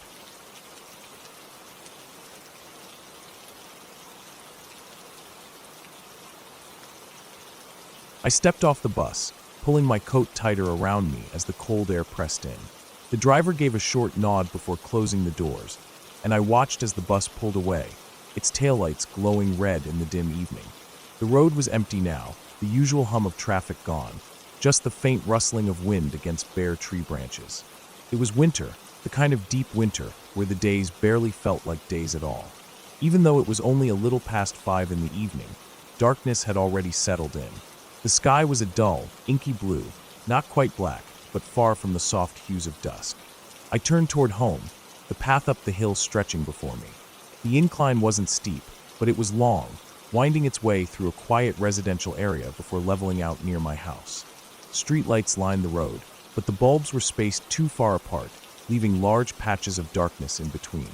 The snow that had fallen a few days prior had started to turn icy, packed down by tires and footsteps. I could hear it crunch under my boots as I walked. There was something about winter nights that always unsettled me. The way sound seemed muted, like the world was muffled beneath the cold. The way shadows stretched just a little too far. I didn't usually feel nervous walking home, but something about this evening made me uneasy. Maybe it was the silence. No cars, no voices, not even the sound of a distant television playing in one of the houses I passed. Just the wind, my footsteps, and the dull glow of the streetlights. Halfway up the hill, I started hearing something else. At first, I thought it was just the wind shifting through the trees. But as I walked, the noise became more distinct. Footsteps. Not the crisp, rhythmic steps of someone walking normally, but something uneven. A dragging sound, like a heavy foot being pulled across the pavement. The sound was faint at first, but as I kept moving, it grew louder. I slowed my pace. The sound was coming from ahead of me. I glanced up the road, squinting into the dim light. The nearest streetlight was still a good distance away, leaving a stretch of darkness between me and whatever was making the noise. I couldn't see anything clearly, but the footsteps were unmistakable now. Slow, unsteady, moving toward me. My stomach tightened. I kept walking, trying to convince myself it was nothing. Just someone else heading home, maybe someone drunk, struggling to walk straight. It wouldn't be the first time I'd seen someone stumbling around after a long night. But as I got closer, I could make out a shape. A man. He was big, at least twice my size, broad-shouldered and towering, even hunched the way he was. His clothes were a mess, torn and hanging loosely on his frame. His arms swayed unnaturally as he walked, like they weren't quite connected to the movement of his body. His breathing was ragged, loud enough that I could hear it even over the sound of his dragging foot. I stopped. He kept coming. Something was wrong with him. Even from a distance, I could tell. His posture was strange, his movements sluggish and disjointed, like a puppet with its strings tangled. His head was tilted forward, chin nearly touching his chest, but his eyes weren't looking down. They were staring straight ahead. The light from the next street lamp finally caught his face. I felt my stomach drop. His skin was pale, almost gray in the dim glow, and his face was smeared with something dark and wet. It covered his chin, ran in streaks down his throat, pooling around the collar of his shirt. At first, I thought it was vomit, but the way it clung to his skin, thick and glossy, made me doubt that. His eyes were the worst part. They looked wrong, clouded, milky, like they were covered in a layer of film. Cataracts, maybe, or something worse. I swallowed hard, forcing myself to move. If he was just some drunk, fine. But if he wasn't, if he was something else, I didn't want to be standing there when he got close enough to tell. I stepped back onto the path, intending to just walk past him. The second I moved, he stopped. His head jerked up slightly, his body going rigid. His breath hitched in his throat, and for the first time, he seemed to actually see me. A low, guttural grunt slipped from his lips. The sound made every hair on my body stand on end. I froze. He wasn't moving anymore, but his stance had shifted. He was still hunched over, his injured foot still dragging behind him, but now it felt deliberate, like he was waiting, watching. I didn't want to wait to find out what he was waiting for. To my right, the low wall slanted up alongside the road. It wasn't tall where I was standing, maybe 3 feet high, but further up, it stretched to nearly 12 feet. Behind it, a row of bare-limbed trees stood in the darkness, their twisted branches forming a jagged silhouette against the sky. I moved before I could second-guess myself. As quietly as I could, I climbed onto the wall, swinging my legs over the top. My boots scraped against the stone, the sound seeming impossibly loud in the stillness. I held my breath, listening. He didn't move. For a moment, I thought maybe he hadn't noticed. Then I heard it, a sharp exhale. Not quite a sigh, not quite a growl. I didn't wait. I scrambled up the nearest tree, fingers gripping the frozen bark, boots slipping slightly against the trunk. I climbed until I was high enough to be hidden in the branches, pressed against the rough wood, barely daring to breathe. From my perch, I could see him again. He was still standing in the same spot, his head tilted slightly upward now, his gaze fixed on the place where I'd been standing. His breath came in slow, ragged gasps. Then, after what felt like an eternity, he moved again. Not toward the wall, not toward me, just forward, like I had never been there at all. I stayed in that tree until I couldn't hear him anymore. Even then, I waited longer, just to be sure. When I finally climbed down, my legs were stiff, my hands nearly numb from gripping the branches. I stepped carefully onto the wall, balancing as I made my way across it, away from the spot where he had passed. When I reached the other side, I jumped down, landing hard on the frozen ground. Then I ran.